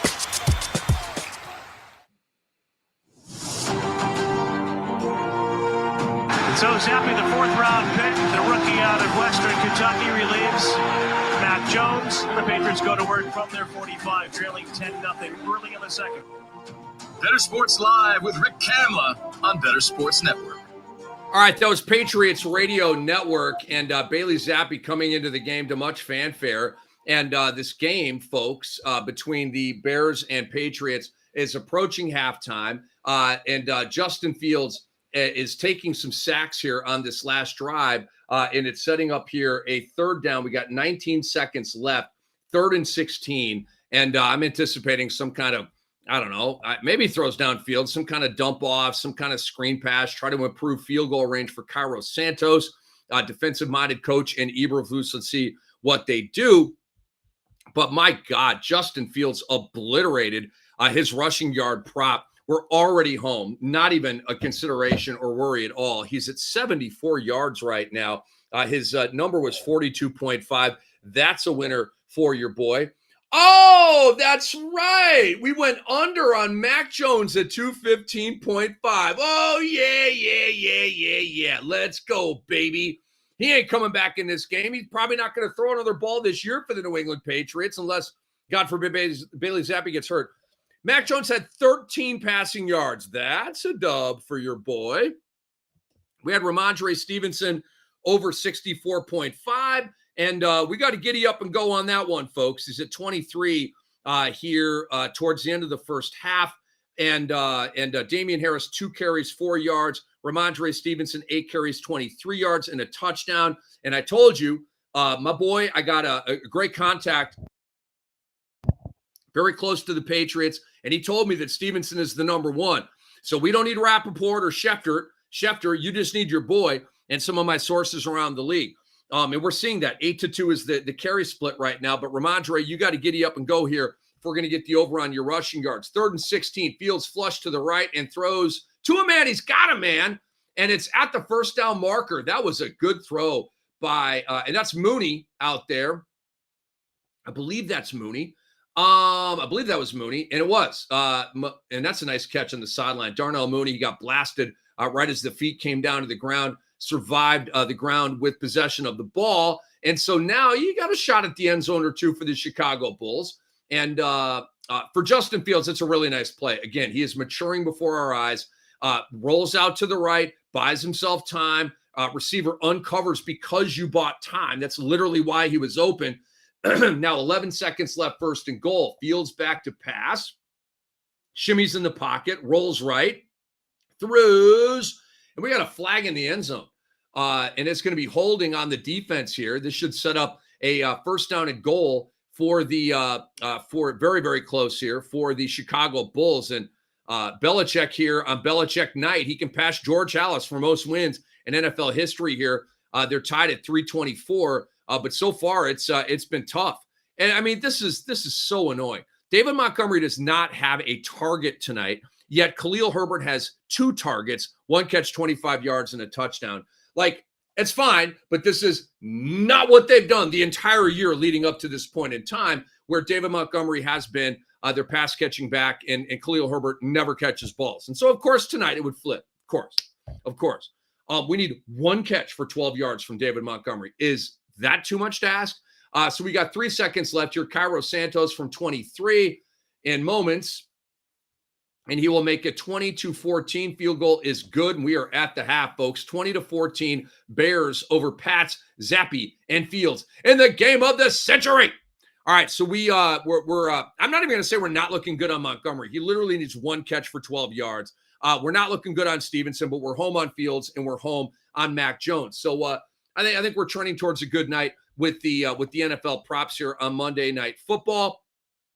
So let's check out our NBA plays of the night. We had Paolo Banchero at 18.5. He, my friends, is at 21. Ring it up. Chicken dinner winner right there. We had Tyrese Halliburton over 19.5. That game is a final. The Philadelphia 76ers have their first win of the year, and they get a 120-106 result here. And Tyrese Halliburton hit 19. Are you serious? We lost by the hook. Actually, I got to go back into my notes because that number toggled and changed, and so I'm on 23. Let me go back here up into my notes and see what I actually had Halliburton at.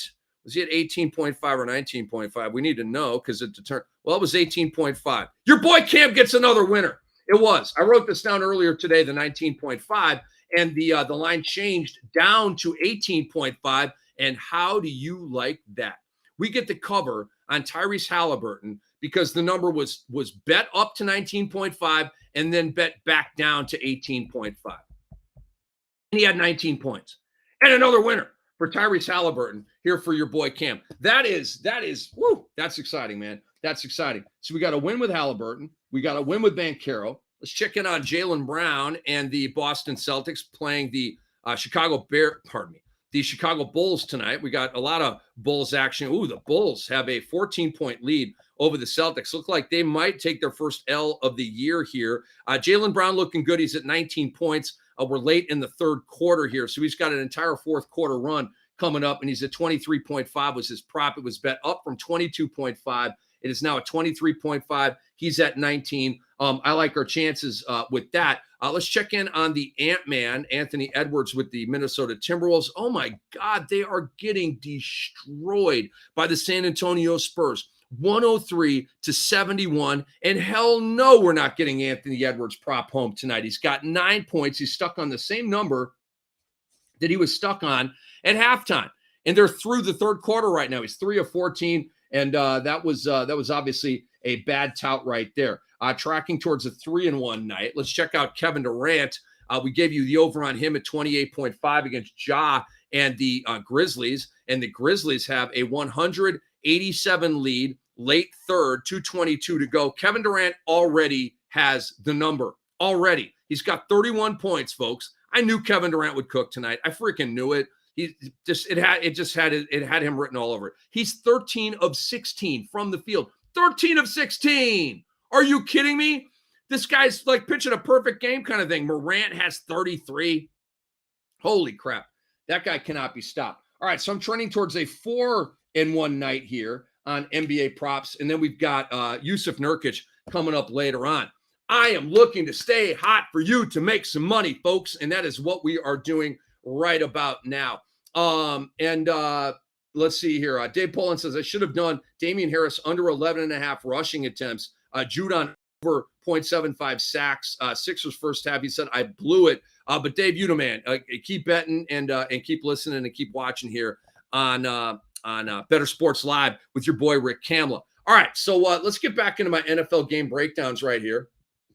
As we have a few minutes left here. They're at halftime of the NFL game here on Monday Night Football. Let me pop over to the Knicks and Magic and watch the end of this one. And it is not Thrillville. It is a 109-98 Knicks over Magic, 2:18 to go. The Knicks are covering right now. They were laying 7.5. I did not like. It wasn't like the whoa, but it was like, yeah, I'll take the Magic. I think they can live inside that number. So far, no good. It's not an official, tout by me. We have not gone down the NBA point spread route. I can talk about it. I can give you a vibe. But like I told you, the props, okay, we're trying to make money together here, trying to be entertained as well, but we're trying to make money here, right? So, no. Me and point spreads on the NBA, let's stick to what we know and what we're good at, which is props. I'm at about a 70% clip on NBA props so far this year. I'm like 67% or something like that. Actually, I can go up to stop my rundown here and see what the actual exact number is. NBA props, 65%. Right now, 65.2%. So I'm trying to stay at what I'm good at because I know some of you are taking some of this advice and making money off of it and that kind of thing. And I don't want to guess at some point spread that I don't really know about, but I do know these props, man. I do know. I'm a fantasy player and a damn good one. Cleveland and Baltimore. Okay, let's talk about this one. Gus Edwards to the freaking rescue, man. Gus Edwards might still be out there on waivers for you this week. Get in line. Put the bid in now. Go heavy on FOB, whatever you got to do. Gus Edwards is going to be lit the rest of the year. Gus Edwards is at 16 carries, 66 yards, 2 touchdowns. So much for easing him in, right? He is giddy up and go. I feel bad for J.K. Dobbins. Try to come back and be a warrior and be there for his team and re-blew out the same tire and has had to have another procedure. And I feel bad for J.K., but it's Gus Edwards' time now in Baltimore. We know how run heavy they are. He might be like that guy that leads people to fantasy championships. Like that literally might be what we're about to get from Gus Edwards. Okay. I'm that bullish on him. Lamar Jackson, the previous game against New York obviously was an ish show in the fourth quarter. You remember the turnovers that he had? He did not bounce back like I thought he would. He had a very, very common game. The key is here he needs help. Mark Andrews came limping into the game, had no catches. So you had Bateman, who did come back from injury. You had Duvernay, who had one big play down the right sideline. But that's not enough, man. It's not. With Andrews, it's not enough. And so when Andrews is hurt, not giving you anything, you're not throwing the ball. And they didn't. They didn't throw the ball really hardly at all. I think Lamar Jackson had, 110 yards, 150 yards was a really, really small number.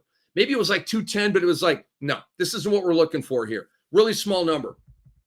Andrews, by the way, was a DNP at practice today for the Ravens. They play on Thursday, so might have been a veteran day off. But based on him doing absolutely nothing yesterday, we may be trending towards a short week DNP. Not trying to yell fire in a theater here, folks, but just saying keep your eye on that. I don't know that Mark Edwards is perfectly good to go for this week's game. Cade York, who is the hero of the Baker Mayfield game. Remember when Baker actually played decently in the second half, Carolina against Cleveland, and then let him back and the whole thing. And Cade York was 60-yarder for the win. Well, he missed a field goal to tie the game against Baltimore, and it's literally why the Browns lost this game. Another cover missed by Baltimore. This team is overrated, man. Remember the Giants game? They were favored by 5. Giants getting 5 at home, right? They won. And then this week, the Ravens were at home, laying 6.5, not even close to a cover here. Should have been a tie game, go to overtime. So keep your eye on the point spread for Baltimore. Again, let's look ahead here a little bit on Baltimore and see what they got this upcoming week. Where's Baltimore in here? Baltimore is at Tampa Bay. Wow. Baltimore is at Tampa Bay. I mean, fade them both, right? But we got to kind of, I may be warming up to Baltimore right here. And the Vegas has gotten hip to Tampa Bay. Tampa Bay is getting 1.5 at home against the Baltimore Ravens. That's the line right now. It'll move as the week goes along and all that kind of stuff. And that is the Thursday night football game is Ravens at Buccaneers. So how about that? How about that? At halftime, it's 20-14 Bears over Pats. And by the way, the season is slipping away from the Cleveland Browns. They are 2-5, and there's going to be nothing left of this team when Deshaun Watson takes over. Nothing left of this team. And so this whole, by the way, shout out to Amari Cooper, had his first positive road game this year. I'm not making it up. He's been garbage on the road, literally doing nothing. He had 3 catches for 74 yards. First positive road game. He did catch a touchdown on a beautiful ball from Brissett, but it was called back on a penalty at one point of this game. Indianapolis at Tennessee. Let's talk about this one. Boy, nobody wins ugly like the Tennessee Titans, do they? It's their way. It's how Vrabel wins. Going back to the old Belichick days with New England. And I've got a play that they need to kill in Tennessee. It was Malik Willis on the field with Ryan Tannehill. Malik Willis split out to the right, came through on jet action, and Tannehill handed off to him, fumble. The quarterback to quarterback, and they couldn't even get the fumble, the handoff exchange correct. Why don't you go ahead and kill that play? Either run a play for Malik, run a play for Tannehill, but now with both on the field. Ryan Tannehill, by the way, had 138 passing yards. But be mad at the front office, not Tannehill. Who does he have to throw to? Help me out. A grand total of nobody. And yet they won and took control of the AFC South at 4-2 over the now 3-1 Indianapolis Colts, who have just benched Matt Ryan for Sam Ehlinger. And so the Colts, are they tanking? Was Matt Ryan really that bad? Or is Frank Reich just an awful, horseshit coach? To me, it's the latter. It's too early to bag on Matt Ryan right now. You're 3-1. Your season is not over. You're 1.5 games out of first place in the AFC South, which is an absolutely sucky division. You don't need to bench Matt Ryan right now for Sam Ehlinger.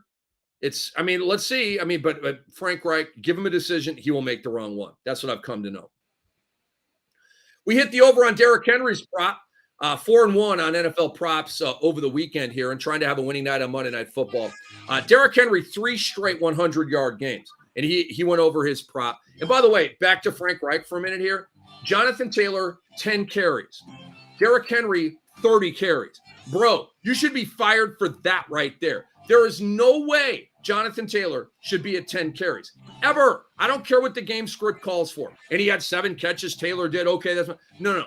Run the ball with Taylor. That's how you should be doing this. And Paris Campbell, by the way, pick him up on waivers, 10 catches, 70 yards and a touch. This is what I was excited about preseason. I'm out of time, folks. Big thanks to Tom Casale and Steve Alexander for joining us. Big thanks to Tyler Soto and Anthony Rivera behind the glass. And big thanks to all of you for listening and watching and hanging out with me here on Bettor Sports Network. I'm Rick Campbell. We'll see you tomorrow with Lisa Ann at 7 o'clock Eastern Time with Bettor Sports Live.